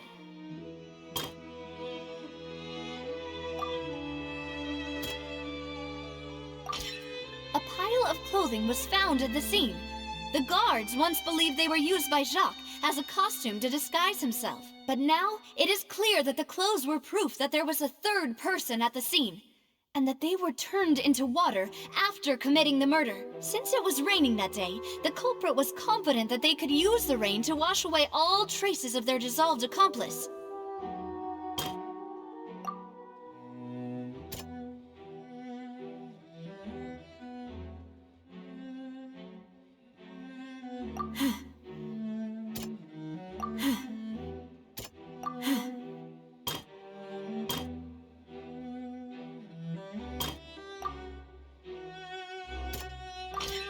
The testimony of the victim's family confirms that Jacques had thoughts of assassinating Callus when he set out for the banquet. However, in the end he reconsidered, and instead shared everything with Callus, hoping to seek the latter's protection.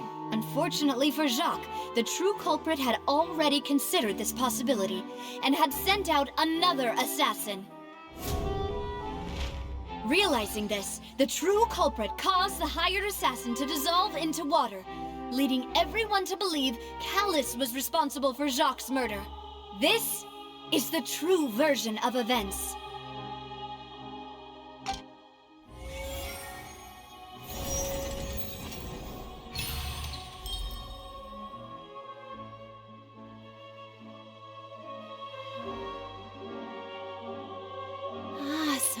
that's what happened. Wait, you're telling me something as dangerous as water from the primordial sea has been used for all these years? What a great theory. It also explains Callus's and Jacques' respective motives. I guess they didn't shoot each other after all. Mr. Marcel, you are the one being charged with the crime. You should provide a rebuttal if you wish to prove your innocence. Ah, but I think I agree with everything Navia just said. In fact, there was nothing in her speech that directly implicated me. Then, may I ask some questions?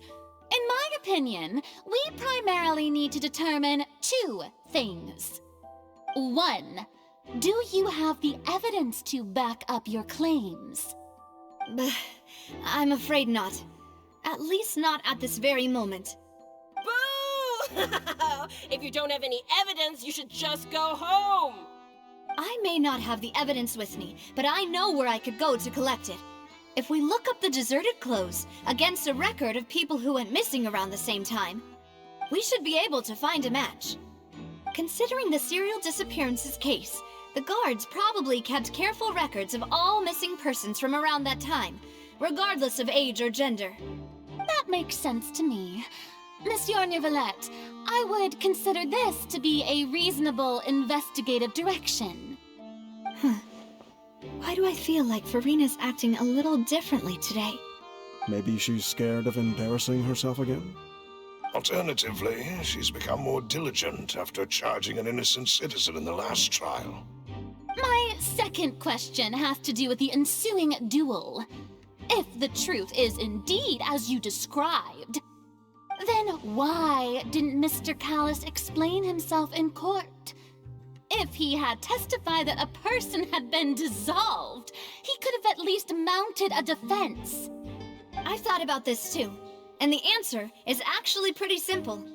He felt there were things that were more important to him. The dissolving power of water from the primordial sea is an important secret for the true culprit of the serial disappearances case. My father could have exposed it for all to see, but he chose to take it to the grave. At that time, Spina di Rosula was in dire straits, and his reputation had already been shattered. He had no guarantee that going forward with the truth would allow the culprit to be brought to justice. What was certain, however, was that it would paint a gigantic target on my back. Boss once told me that Demoiselle had already been selected as the next target of the serial disappearances case. What? If the secret had gotten out, the culprit would have fought an all-out war with Espina right there and then. I wouldn't have been the only one in danger. All of us would have stood to lose our lives. Of course, the guards might eventually figure out the truth of the matter and determine that we were in the right. But what good would that do? How can a hollow verdict protect anyone? Had this opera house ever given my father any kind of confidence in its brand of justice, Spina di Rosula would have had no reason to exist. But by staying silent, we retain the ability to deter our opponents and continue the stalemate. I was able to become Spina di Rosula's president, which made me harder to target, as well as giving me more time to grow and learn. And once I have figured out the truth and stepped up to the challenge, I will do what this opera house cannot, and restore my father's truth and honor back to him. So, you mean to say, your father intended to die in the duelist's ring? That's right. Do you have any proof? Of course. All you need is to ask his opponent, Clarand. I don't need your apology, your guilt, or your support from the shadows. You don't have to do anything for my sake. But since he entrusted his will to you, Clarand, you should tell us the truth about his sacrifice. So, during the duel, did you believe that Callus was intending to die? Yes, I did.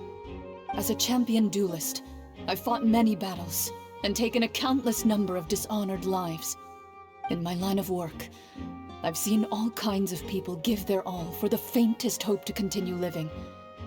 Some were determined, others passionate, and some even manic and twisted. Just one look and I can tell if a duelist is hoping to live, or if they're looking to die. I hereby swear on my name and honor as a champion duelist that Mr. Callus never intended to leave the ring alive. Since that's your testimony, I have no more questions. It appears there really are good grounds to reopen this case. I concur. However, Miss Navia, you still have not explained the link between your father's case and the serial disappearances case. Right? What she said was fascinating, but kind of beside the point. Wait, weren't they just talking about the serial disappearances case? Of course, Your Honor. The two cases are connected via a matter of timing. In my father's case, the culprit intended to kill both Jacques and Callus. As a result, they planned to act after hearing 2 gunshots.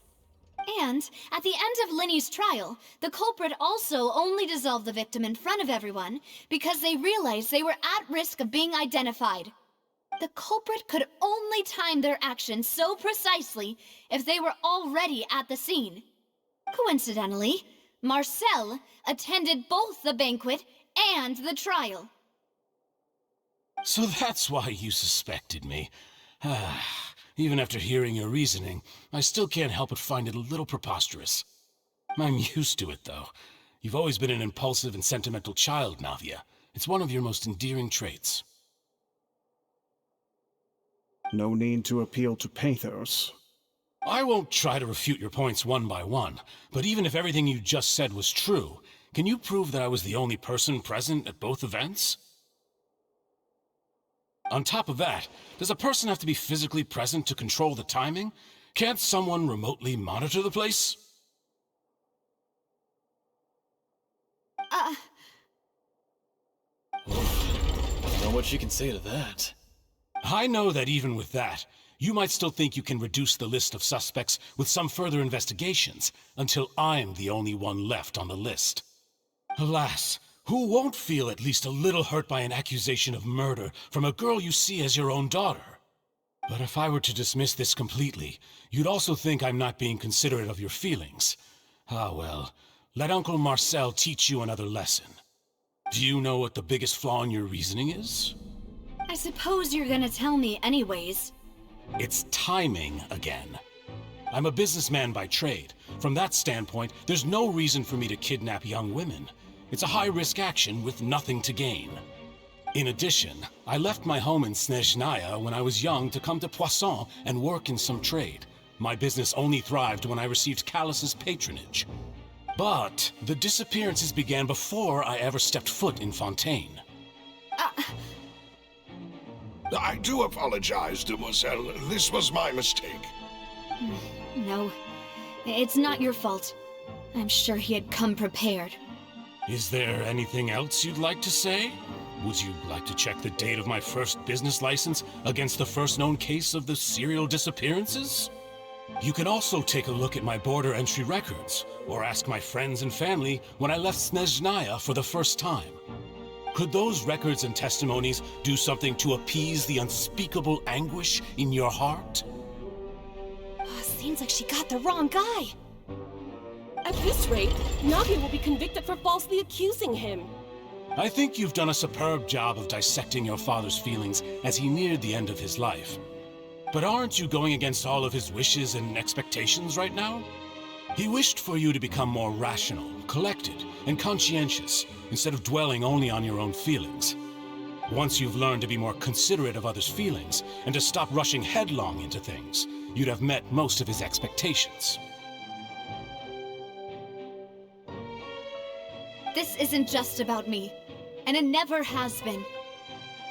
The biggest difference between me and the rest of the victims is that I still have the ability to search for the truth, while that same agency has long been taken from them. The people whose families were destroyed by synth abuse, the people who lost their loved ones to the serial disappearances, and the people who suffered tragic ends due to their sense of justice.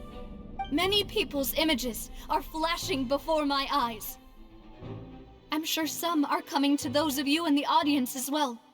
And whose image do you see, Marcel? Is it a man named Vacher? Huh. Oh, so you do know that name.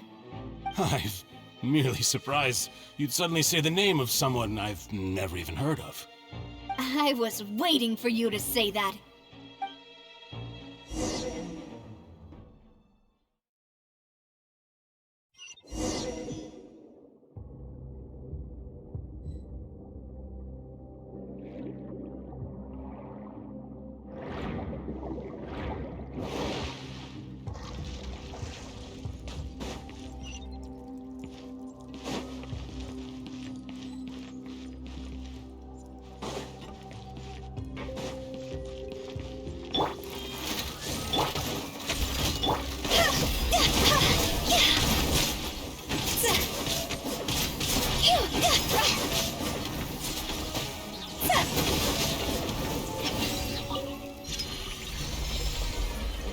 Whoa!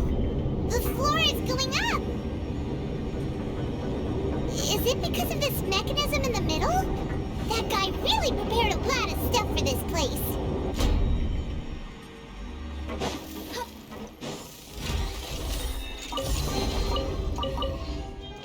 Huh? Paimon thinks we need to go up, but Paimon doesn't see a way. Let's take a look around. Maybe we'll find a hidden mechanism that'll show us the way up.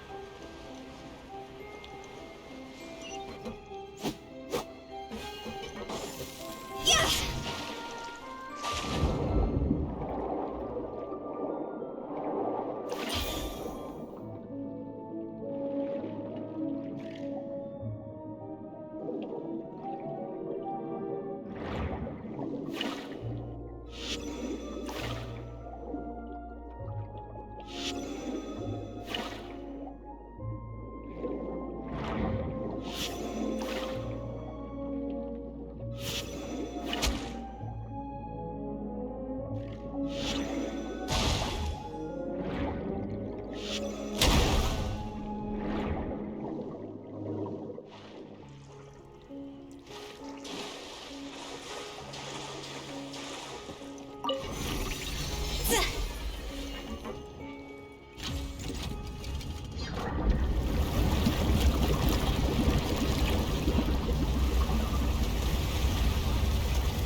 The water level is rising. Now we can swim to the top. But this is still a ways away from where we need to go.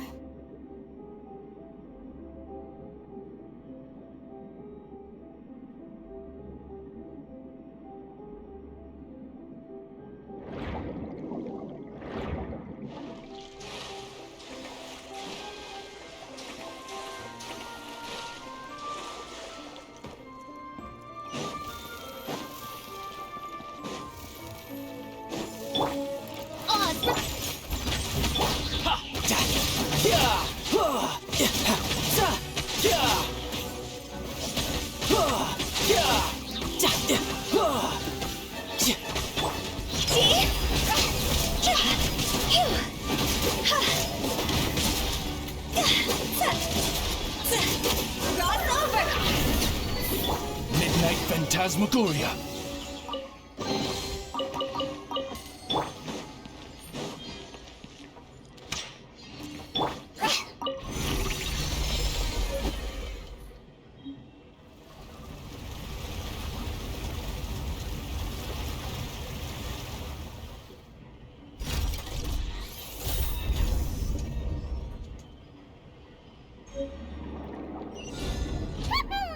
Now the path is clear. Let's go.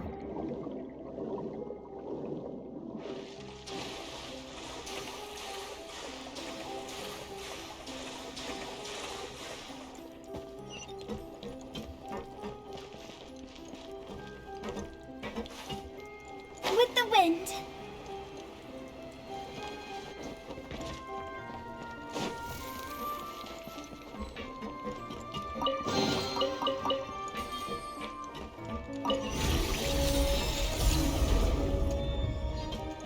Huh?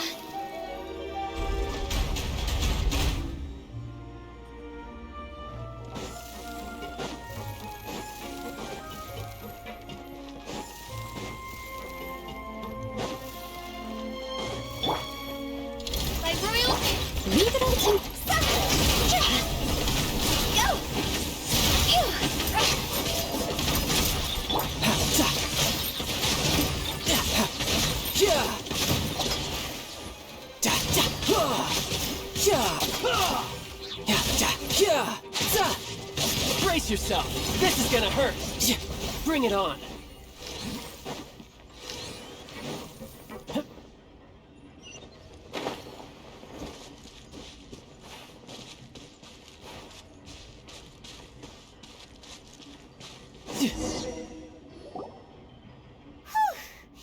After all that, we finally made it to the innermost sanctum. Though, as expected, the mastermind isn't here. That's right. Then let's hurry up and find some evidence so we can get back to the Opera House and help Navia.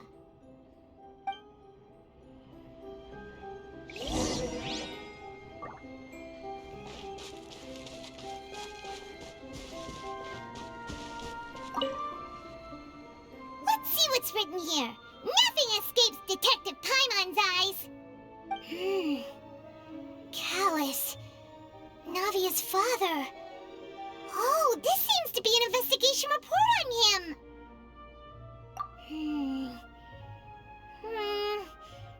Yep, it's about finding someone to assassinate Jacques and Callus because of a lack of confidence that Jacques himself would go through with it.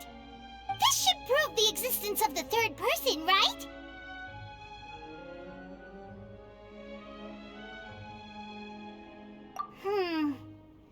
We still have not determined the exact content of the key information Callus has passed on to certain members of his organization. The old dog's a real menace to deal with. Even if he abides by the promise he's made to us, he will still have the upper hand. He can act whenever he wants to make our lives miserable. The only option left is to remove him from the picture entirely. I concur. Let's send someone to kill him. He won't declare war as long as we don't touch Navia. Oh, seems like we've got a bunch of correspondence between the higher-ups.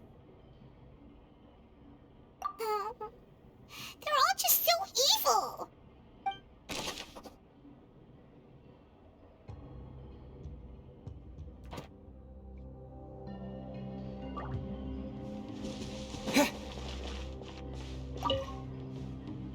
Oh, look!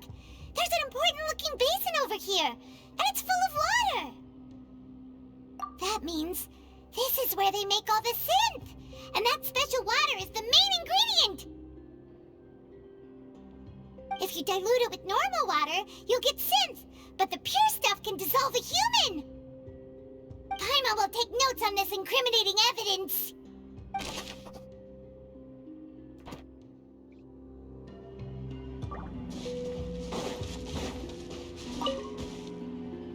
What's all this? Aw, it's a bunch of really cute things. Pink accessories, a hair tie, a necklace, even a makeup box.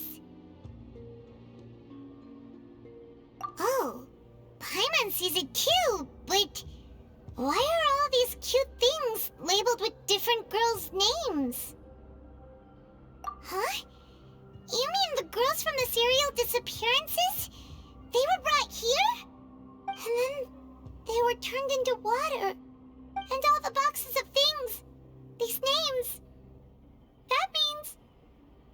Oh, this is terrible!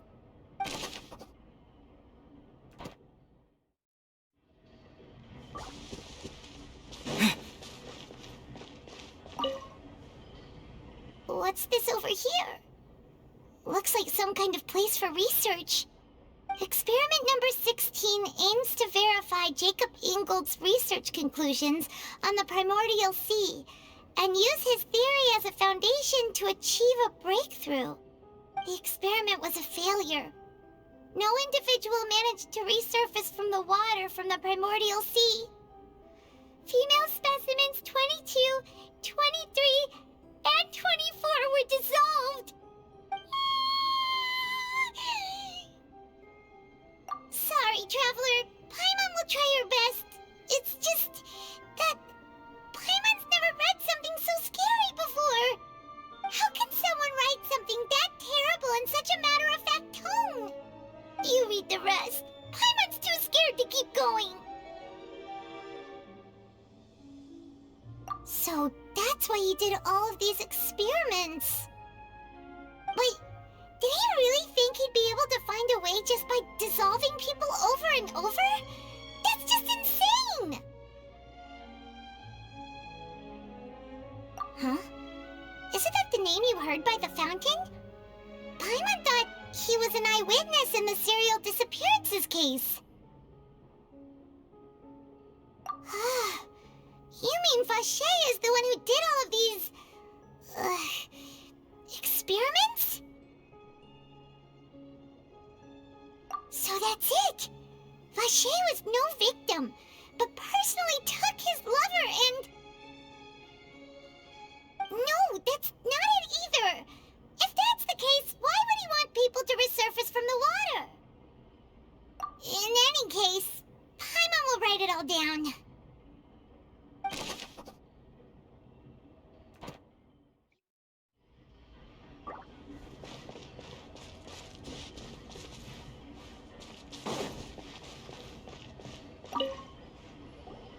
Whoa! There's so much synth here! And so many bottles of ingredients that probably just contain the waters of the primordial sea. Mixing in progress, ready to drink, stock sample? Huh. They've also got all the synth pretty clearly labeled. Whoa, there's even fruit-flavored synth? Yep, it's super obvious.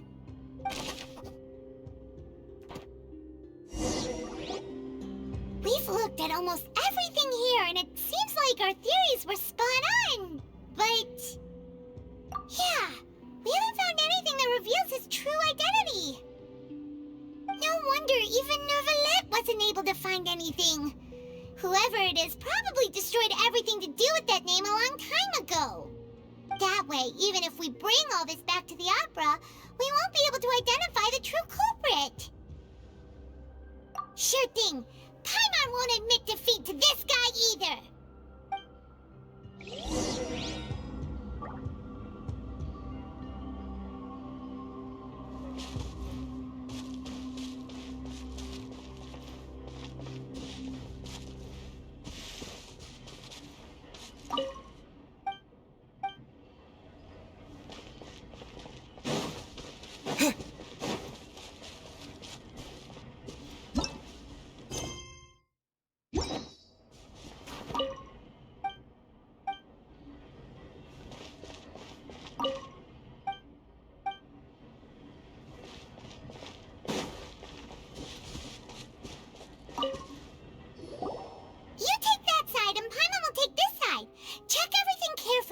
We'll find something for sure.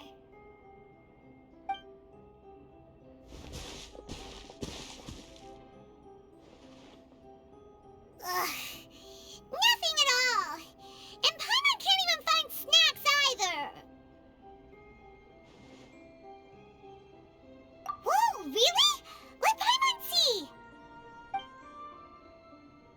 Venier. Isn't that Vacher's lover's name? Then you found her diary. Let's see. Aw, it's just a normal diary chronicling their love story. She was so sweet, too. Oh, Paimon feels even worse for her now. So many! A whole page's worth! But they're all crossed out. Was she unhappy with all of them? The final name she decided on was... Marcel. Wait, but Marcel's pretty old. Has this case been going on for so long that he's Vacher and Venier's grown son?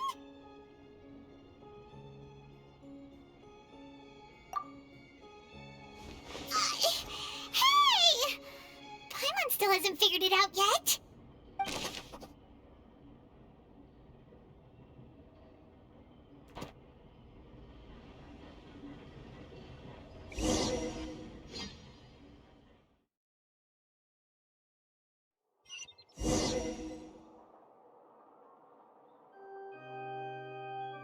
And whose image do you see, Marcel?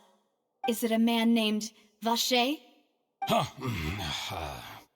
Oh, so you do know that name. I'm merely surprised you'd suddenly say the name of someone I've never even heard of.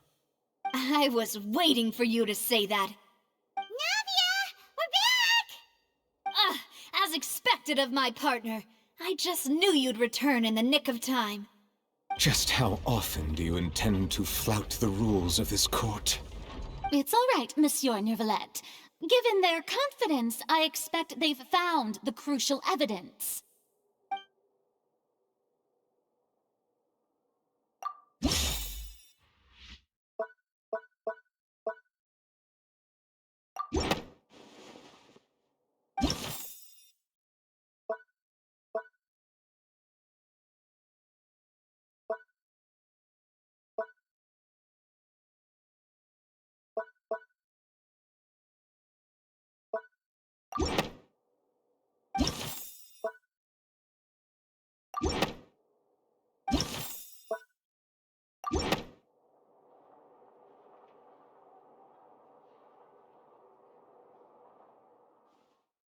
But the truth of it, Marcel, is that you've always been Vacher.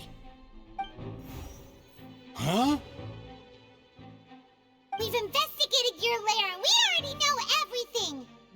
After your lover, Venier, was dissolved, you kept abducting young women to experiment on the hopes of bringing her back to you.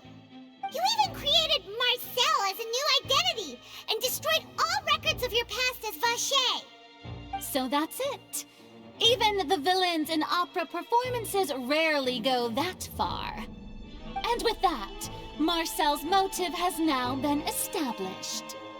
This information regarding your past also dismantles your prior timing defense. Well, Marcel, do you know where you went wrong? You fixated your gaze on the lover that passed away, instead of paying attention to the living people around you. So, you never noticed how we changed, or how we grew as individuals. You also never understood Boss's real expectations for his daughter. Or our determination to see things through. Your determination. Mr. Marcel, please speak up now if you would like to defend yourself. Otherwise, the trial will move on to the next stage. Do you really think I wanted to do any of this? Pay attention to you? What for? Have you ever paid attention to me? Ever empathized with my pain? Ever known how it feels to watch the love of your life dissolve right in front of your eyes? No one helped me. No one even believed me. All those decades ago, even the officers from the Maison Gardiennage were laughing at me. They said there's no way a human being can turn into water. So I must have gone mad from grief. Vinier's death was brushed away by all of you as if it didn't matter at all. Well, now you know, don't you? Ha! Well, it's too late now. All those who were dissolved are gone forever. You only have yourselves to blame. You set up this ornate opera house in pursuit of your so-called justice, your beloved drama, while turning a blind eye to the suffering of the people. Venier is dead. We promised each other that we would always be together. Wherever she goes, I will follow. But I'm not from this blasted place, so I can't be dissolved, no matter what I do. Hey, is that water from the primordial sea that he's drinking? I can't dissolve! Can't dissolve! Can't dissolve! Do you all see? I can't go! I can't follow! So if I can't go where she is, what choice do I have but to try to bring her back? I did all of that, and in the end, that accursed Callus still got the better of me.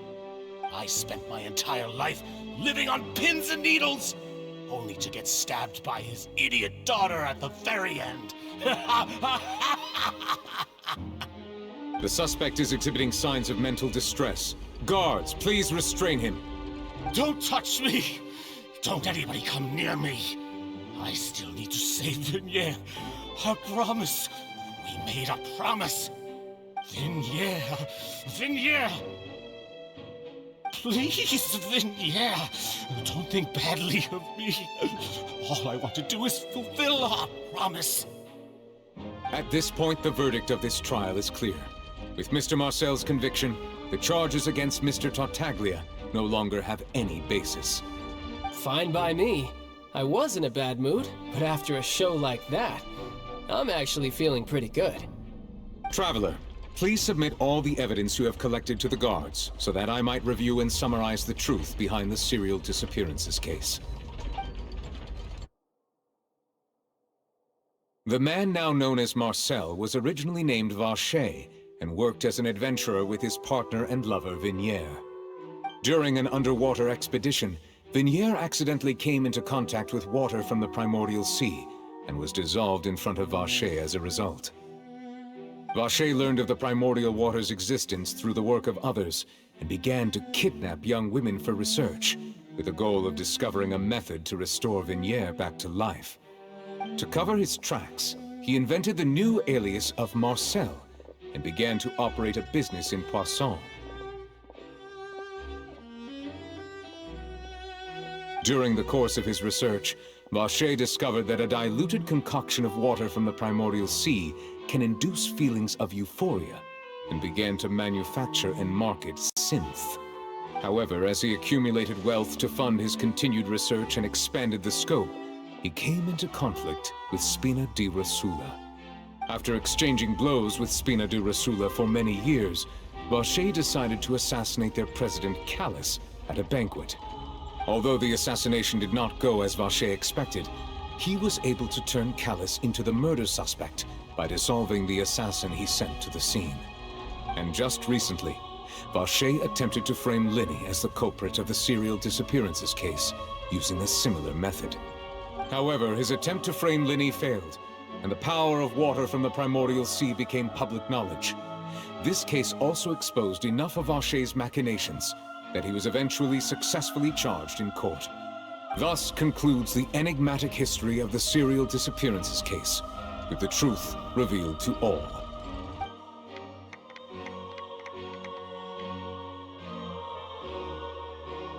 The Oratrice will now deliver the final verdict regarding the charges against Mr. Vacher.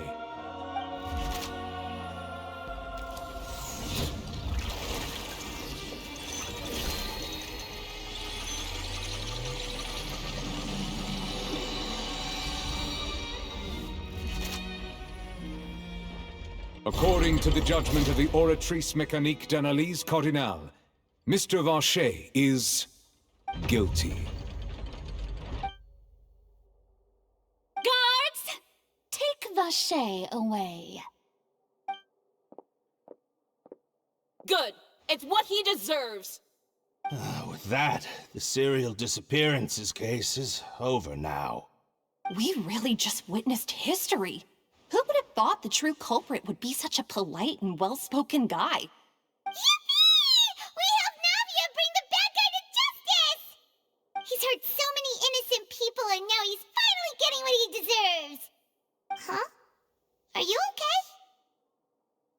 okay? Demoiselle, you were absolutely brilliant. The day our late boss had always hoped for has finally come. You can rest easy now, knowing justice has been served. Yeah. It's finally over. It's all thanks to you guys. And my partner. See, Papa? Spina di Rosula's still doing well with me at the helm. Well now, hasn't this been a most delicious piece of drama? The villain has been caught, justice has been served, past wrongs have been righted, and it's a big ol' happy ending. Since it's been such a great show, I'll just let the false accusations against me slide. Either way, I've still got some business to attend to, so if you'll excuse me... Please wait just one moment, Mr. Tartaglia. Ugh, what now? None of this has anything to do with me. According to court protocol, since this trial was initiated due to a charge against you, A verdict must also be made regarding the initial charge before the trial can conclude. Oh, come on. Is this really necessary? Haven't you already caught the real criminal? Isn't it time for side characters like me to exit stage left? Please respect the laws of Fontaine. This has always been the rule. All right, but this sure is a lot of hassle. All I need to do is stand over there, right? Let's just get this over with. Through evidence presented in the public trial that was just held, it has been established that Mr. Tartaglia has no direct connection to the serial disappearances case.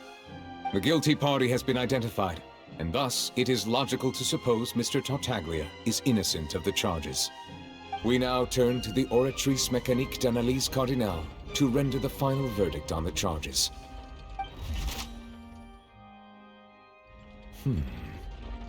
According to the judgment of the Oratrice Mécanique d'Analyse Cardinale, Mr. Tartaglia is guilty.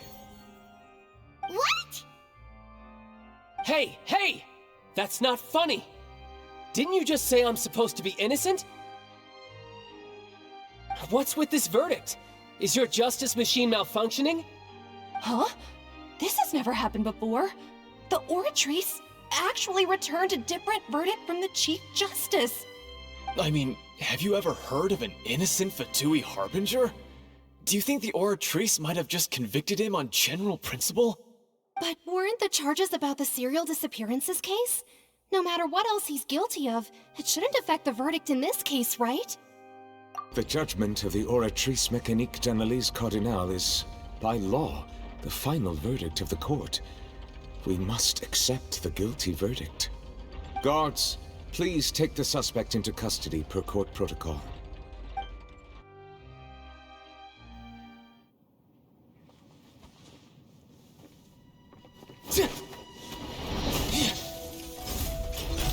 So this is how justice is done in Fontaine. What a joke. You've got your rules. Well, I've got mine too!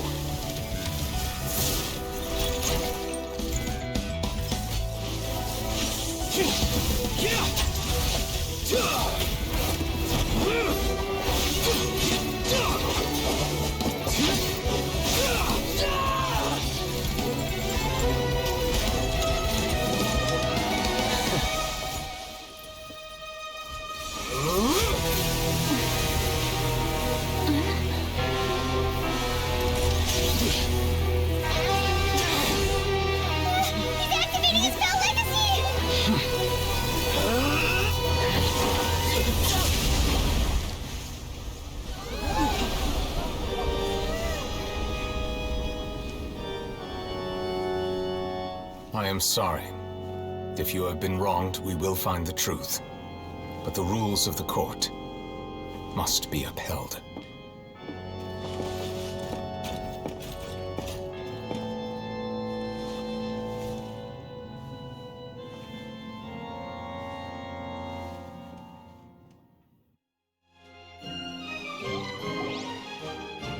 Hey, Monsieur Neuvillette, what's going on? Shouldn't they have been cleared already? Apologies. This is also the first time I've encountered such a situation. However, according to the rules established at the conception of Fontaine's court system, the Oratrice's judgment is the final verdict of the court. All I do is follow court procedure. As for why the Oratrice arrived at the conclusion it did, you should probably ask someone more knowledgeable than me. Why are you looking at me? I had nothing to do with it! I don't know what happened there either. Hey, stop staring at me! What does Lady Verena mean by that? She says she has no idea either, but that's impossible. Didn't she create the Oratrice herself? Yeah, so are the verdicts reliable or not? Can results like this really be called justice?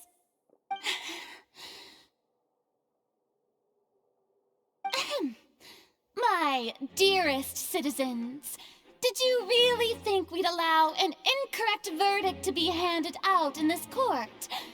Did you really believe that the judgment could be mistaken, or be the result of some sort of random mishap?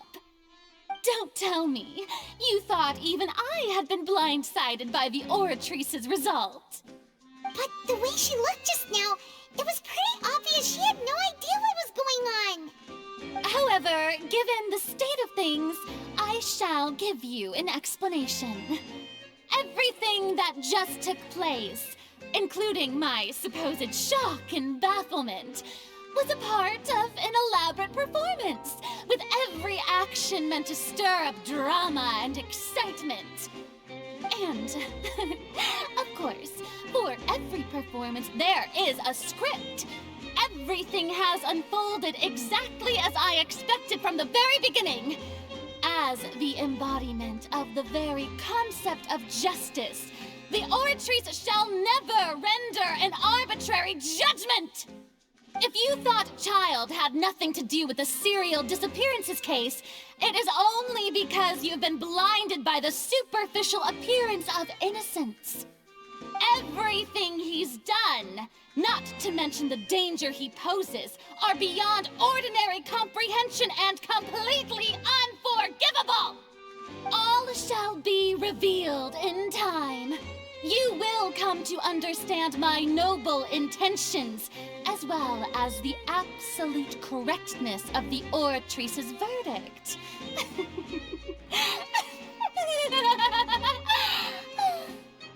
Now, having said that, although I hate to leave things hanging in suspense, it is now time for this performance to end. As the lead actress, I shall be the first to take my leave. Toodaloo! So she chose to make her escape after all, did she? So you're saying we shouldn't put much stock into what she just said? She probably just put on that performance to save face. As for the truth, it's unlikely that she actually has any idea. However, please be assured that I will continue to investigate this case in a personal capacity. Just as I promised, if the judgment has been incorrect, we will do our utmost to clear his name. All right. Even though we feel pretty badly for him, we'll take your word for it for now. After all, he's done plenty of bad stuff, so he should have known he'd go to prison someday, right?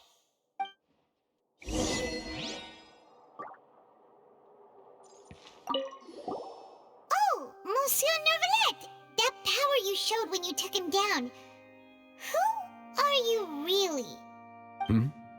I'm the Chief Justice of Fontaine, of course. If officers of the law lack the strength and capability to enforce it, then it makes a mockery of justice.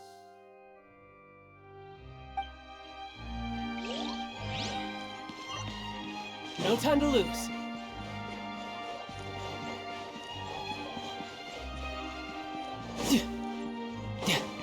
No time to lose.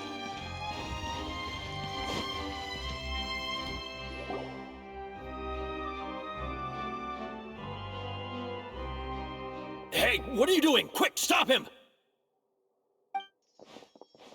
Traveler! Hey! Traveler!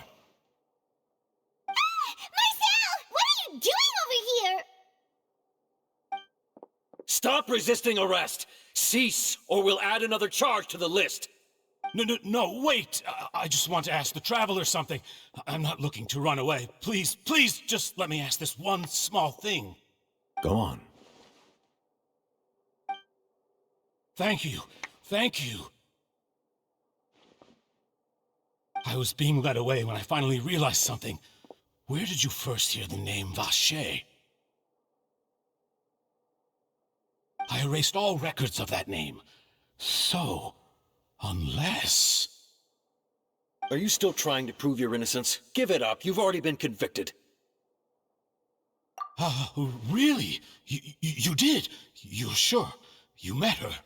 But how could that be? How did you manage to do it? The Fountain of Lucine? Then she's been so close to me all along. And I just never... Please give me a chance to talk to her again.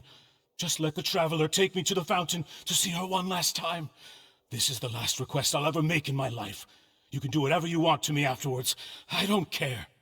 What? Give an inch and you want to take a mile? Do you think serial killers get to make requests like that? Paimon agrees. Why should we give him what he wants when he's only done a ton of super terrible things? This request, is it worth as much to you as your life? Of course! Wait, no. It's worth even more than my life. Humans. Will they betray the instinct to live just to satisfy spiritual needs? Very well. I will grant your request. Your Honor, I fear that... I will go with him. You do not need to worry about any escape. In that case, I shall leave him in your most capable hands, Chief Justice. Thank you, Your Honor.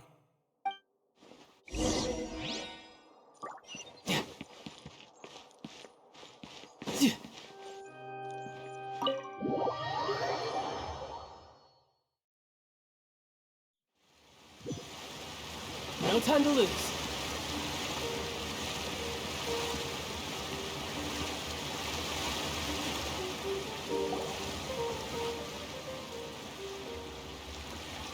Is this the place? You said she's here, but what do I need to do to see her?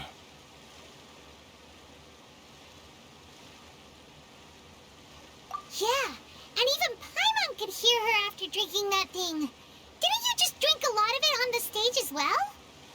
Oh, in that case... Vache! Ah!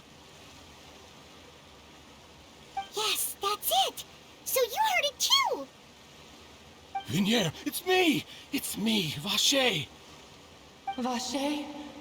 Vache! I'm here! Where are you, Vignier? I'm coming for you. I'm finally here for you. Hey, wait! Be careful! Hey, wait!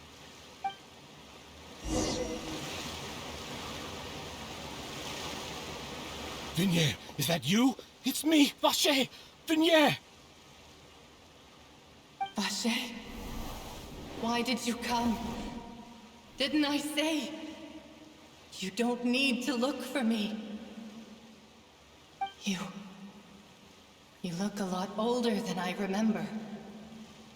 How long has it been? It's been more than 20 years. I've suffered for over 20 years since the day you left. All this time, only the thought of bringing you back has kept me alive. Nothing else mattered to me. I must be dreaming. Who would have thought I'd get the chance to tell you all of my feelings like this? Vignier, you are my everything. I really don't know how I could live without you. But Vache, if you ask me, this world would be better off without you. What are you saying? If not for you, I would have finished my law degree and probably become a top-tier attorney one day.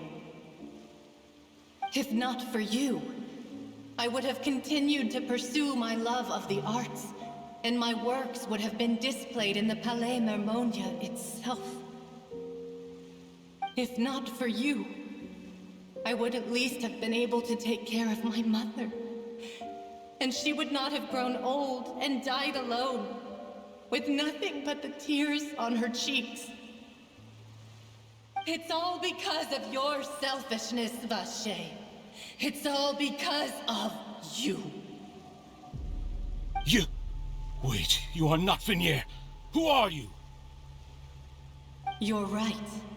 I am not Vignier. I am the sacrifices. Every woman who died by your hand, as our bodies dissolved, our consciousnesses flowed back to the primordial sea. Our thoughts circulated endlessly within the primordial sea, and we were no longer individuals, but we became one, just as streams of water come together in the sea. I'm Cressy, I'm Lemony. I'm Azine. The only one I am not is Vignier. Why? But then, where is Vignier? She doesn't want to see you anymore. Every tendril of her consciousness is avoiding you. This is what you get for your selfishness. Your selfishness robbed us of our lives and our futures. You said time and time again that you'd do any and everything for her. But did you ever consider whether she'd want to see you do the things that you did? If she would despise you for what you became?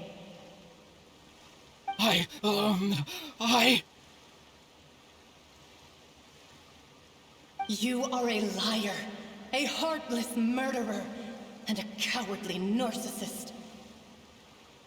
The only thing you are not is Vignier's beloved. From the moment your first victim died and her consciousness merged with Vignier's, she has had nothing but pure hatred for you.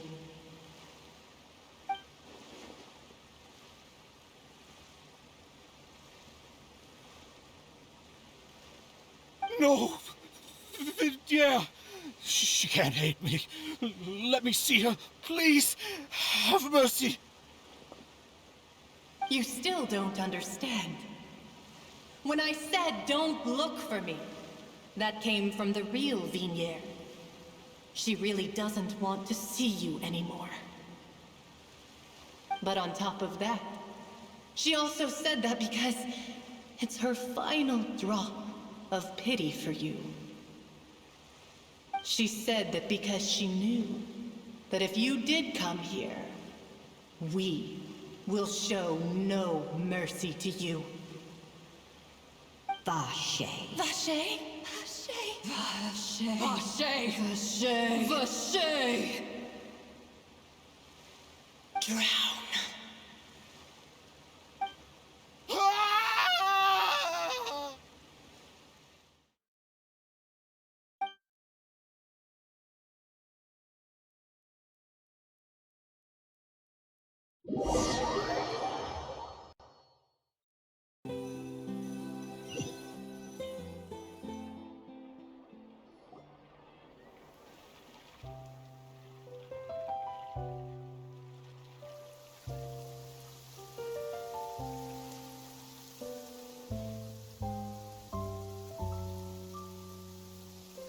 Finally, we have some time to do shopping. Gosh, it's really been a long time since we've been able to relax. Well met, partner. I knew something great was going to happen when I woke up in such a good mood today. Even this weather can't put a damper on the demoiselle's mood. It's a pleasure to see you both again. Oh, hey, Navia! It's been a few days. Paimon's already started to miss you. Oh, now that I believe. I'm easy to work with and always bring home the bacon.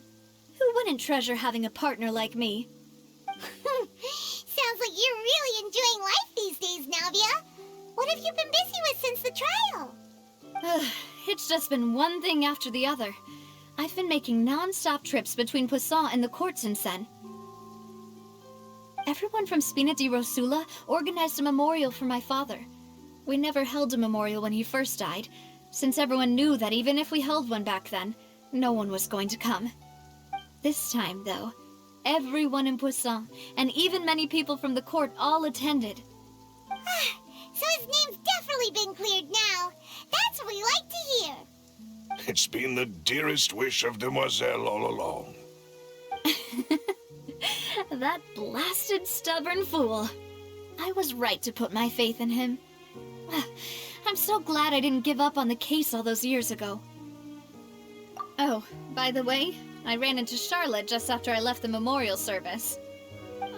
Well, maybe it'd be more accurate to say I knew she would be there, and there was no way she'd just let me go. Huh? So you know Charlotte too? The Charlotte? Journalist from the Steambird? Yeah, way back when I first became the president of the Spina di Rosula, she was all over me. Wouldn't take no for an answer. I believe the story was called The True Heart of Darkness, Secret Tales of the Yellow Rose. To be fair, though, it was a really flattering feature. So, we've been on pretty good terms ever since. She was trying to lean on our friendship to get me to do an exclusive piece on the serial disappearances case. Oh yeah, she told us about that. She's always been super interested in that case, so now her wish has finally come true too. Anyway, I told her to make sure that when she writes about you guys entering the opera house with the critical evidence, that you both sound really cool. Now that's another thing to look forward to. We trust Charlotte's skills with a pen for sure. Oh, and in other news, I also took Clarand out for a meal. Oh, are you two on better terms now? While you were investigating Vaché's headquarters, Clarand gave testimony on my father's behalf. It was thanks to her that we were able to turn the tide. I wanted to thank her. I mean, there's also no point in being awkward all the time, so we took the chance to reconcile with each other. Oh, that's great. Paimon also thought Clarand wasn't actually a bad person. It's always good to have more friends. Anyway, now that the case has finally been solved, perhaps it will slowly begin to fade from the public consciousness. Oh, actually, there's still one last thing I need to do. What is it? I should pay a visit to my father's grave, and tell him the truth of what happened, as well as how it all ended. And on top of that, just how much people still look up to him, to this day. That includes me, too. Miss Navia. Indeed. We want to go too! We also think Callus is a really admirable person. Sure thing. I'd like you two to share the moment with me. After all, without you, there might not have been such a positive ending. And in that case, everyone, let's be off. Considering the recent weather, we'll be lucky if we can reach Poisson before dark. Yeah, you're right. It's been raining non-stop for a few days now.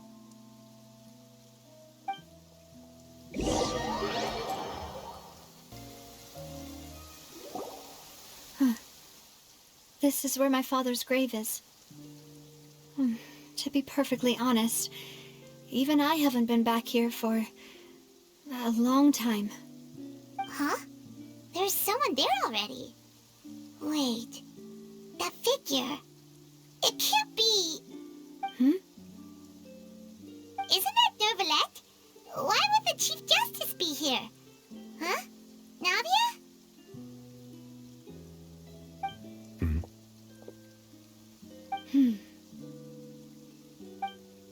My apologies. I should have asked before coming to pay my respects. Don't say that. Sorry about that. Oh, I was trying to say there's no need for you to apologize. I wanted to show my father how much I've grown, but still, I doubt I've grown to the point that even the Chief Justice would feel compelled to apologize to me over and over. In that case, I will stop apologizing for now. You really could use some pointers on understanding human emotions, Monsieur Neuvillette. In any case, why did you come to Poisson? Well, ever since that day, I've been turning a question over and over in my head. Just what is justice anyway? There was once a time when I didn't want to believe that there could be anything more important to humans than life itself. Oh, rather than that, it's probably more truthful to say I didn't believe humans were capable of resisting the most basic instinct of living things. That they could rebel against their own nature, or consider certain things to be more important than their own lives. Which is also why I didn't stop your father from beginning that fateful duel. I believed that a truly innocent man would never throw away his life like that. That there was nothing, should have been nothing more important than one's own continued survival. But Mr. Callus proved me utterly, and decisively wrong. If not for his sacrifice, the serial disappearances case would have remained unsolved to this day. Mr. Callus made the choice he did for his daughter, for his associates, and for many people completely unrelated to him. And in the end, from a certain perspective, one could say that he did it all for the sake of justice. A justice that's higher than life itself. So, you asked me why I came here. I just wanted to say my apologies to Mr. Callus in person. I should have noticed all of this much sooner. This regret has filled me with a sadness that has haunted me for days.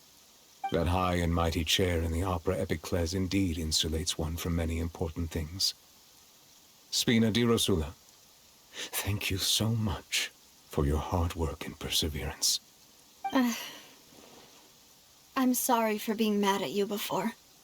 So, you're actually one of those types that's cold on the outside, but pretty thoughtful on the inside, huh?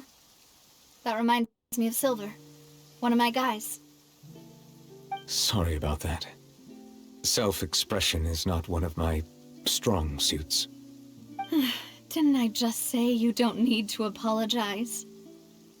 Ah, so Navia and Neuvillette seem to have made their peace as well.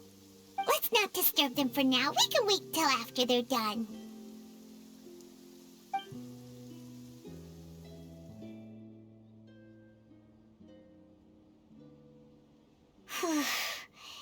Paimon's never paid respects at someone's grave before. Did Paimon do anything rude there? Huh? Oh, Paimon didn't know that was a thing. But Paimon doesn't know what she would do if she can't fly. Oh no. Paimon hopes Miss Navia won't be too mad.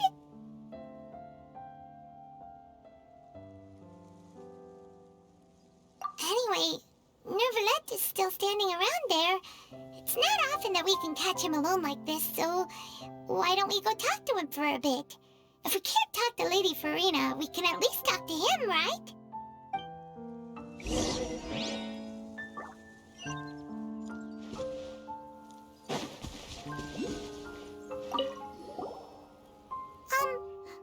Paimon's really sorry, Navia, but Paimon did something pretty disrespectful just now. What are you saying, Paimon? I don't think I get it. Well, aren't you not supposed to fly around someone's grave? Huh? Who told you that? Hey, Traveler! Why did you mess with Paimon again?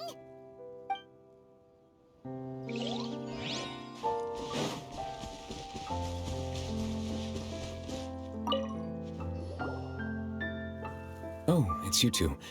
Did Miss Navia invite you to come pay your respects to her father? Mm-hmm. We ran into Navia on the streets today, so we just followed her here. I see. Then is there something that I can help you with? Well, it's pretty hard to run into you like this since you're usually super busy. So we figured we could try to ask you a few questions, if that's okay. Please feel free. Though outsiders, you helped us solve one of the greatest mysteries in Fontaine, and it would be my pleasure to return the favor. So, at court, the bad guys referred to that special water as water from the primordial sea, but what is it really? Truthfully, that name is already quite accurate. I can only surmise that Vacher and his ilk only learned of its nature and existence after extensive research. There used to be a special sea on the surface of this planet. The nature of its seawater was rather different from that of the sea we know today. Most of Tevat's life forms were first born in that special sea. You could say it nurtured much of the life on this planet. Huh. So it really was where everything began. It makes sense to call it primordial then. But today, the primordial sea no longer exists on the planet's surface. What Vacher discovered must have been some kind of special case, or a remnant from a truly ancient age. Huh. So that's how it is. Oh, you really know everything, Monsieur Neuvillette. But If that's the case, then why would people, at least people from Fontaine, dissolve in that kind of water? Indeed. Why would the primordial sea, which was known to engender and nurture life, suddenly reverse itself and devour life instead? To be frank, that also doesn't match my understanding of this world and its laws. There must still be some unknown secrets around the people of this land. Is there anything else you'd like to ask me about? That the sea levels will rise and everyone will be dissolved in water, leaving Furina crying alone on her throne, but the sins of the people will be finally washed away for good. Does that appropriately summarize the version you've heard? That's right! It was Linny that told us back then. And that about covers all the main points. Yes, up to the present, I think we reached a point where we have no choice but to confront this prophecy directly. Rumors have it that this prophecy is rooted in the last words the former Hydro Archon left to the world before she passed away. A prophecy? Of the former Hydro Archon? Wow.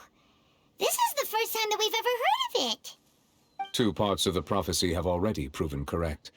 The rising sea levels and the ability of the people of Fontaine to be dissolved. We should be more vigilant and stay on the watch for further signs. Speaking of the prophecy, Furina has also always taken it quite seriously. Indeed, she has been collecting information and intelligence from across Tevat for this purpose. If the rumors were true, then perhaps this prophecy is the conundrum left to Furina by her predecessor. But with Furina being the way she is, can we really trust her to solve it? Is there anything else you'd like to ask me about? My apologies. My investigation has still not reached its conclusion. However, I still believe the judgment of the Oratrice was not rendered arbitrarily. But you also said you thought he was innocent. For many years, I have been quite aware that the Oratrice does not simply mechanically repeat the verdict that I give on each case. As a divinely created mechanism, the people's unified faith in the concept of justice is integrated into it. Not only can it produce the incredible power of indemnitium, but it likely also possesses other traits, such as self-awareness. Which is all to say, I've been prepared for a situation like this for a long time. So when Linny told us that he heard a human voice from the room where the Oratrice's core is stored... I was not aware such a thing had occurred. Perhaps that could serve to prove my conjecture. I will add that to the list of items to investigate. In any case, I am inclined to believe that the Oratrice does have a methodology all its own. We just do not have enough information. Based on Furina's reaction, I doubt even she had any idea what was going on. She managed to bluff her way through it, though, with her time-tested twin tricks of bravado and drama. While we do intend to get to the bottom of this, for now, we regret to say that the Fatui Harbinger will just have to bide his time in the fortress of Meripede. If we did incorrectly convict him of crimes he did not commit, we will most certainly compensate him to the fullest extent allowed by the law. If you ask Paimon, the only compensation he'll want is a no-holds-barred fight with you. Is there anything else you'd like to ask me about? Your sibling, another blonde-haired traveler. I'm sorry, but I've never seen anyone who matches that description. If she ever stepped foot in Fontaine, I'm sure she followed our laws to the letter, and had no reason to appear on the stage of the opera Epiclese. Is there anything else you'd like to ask me about?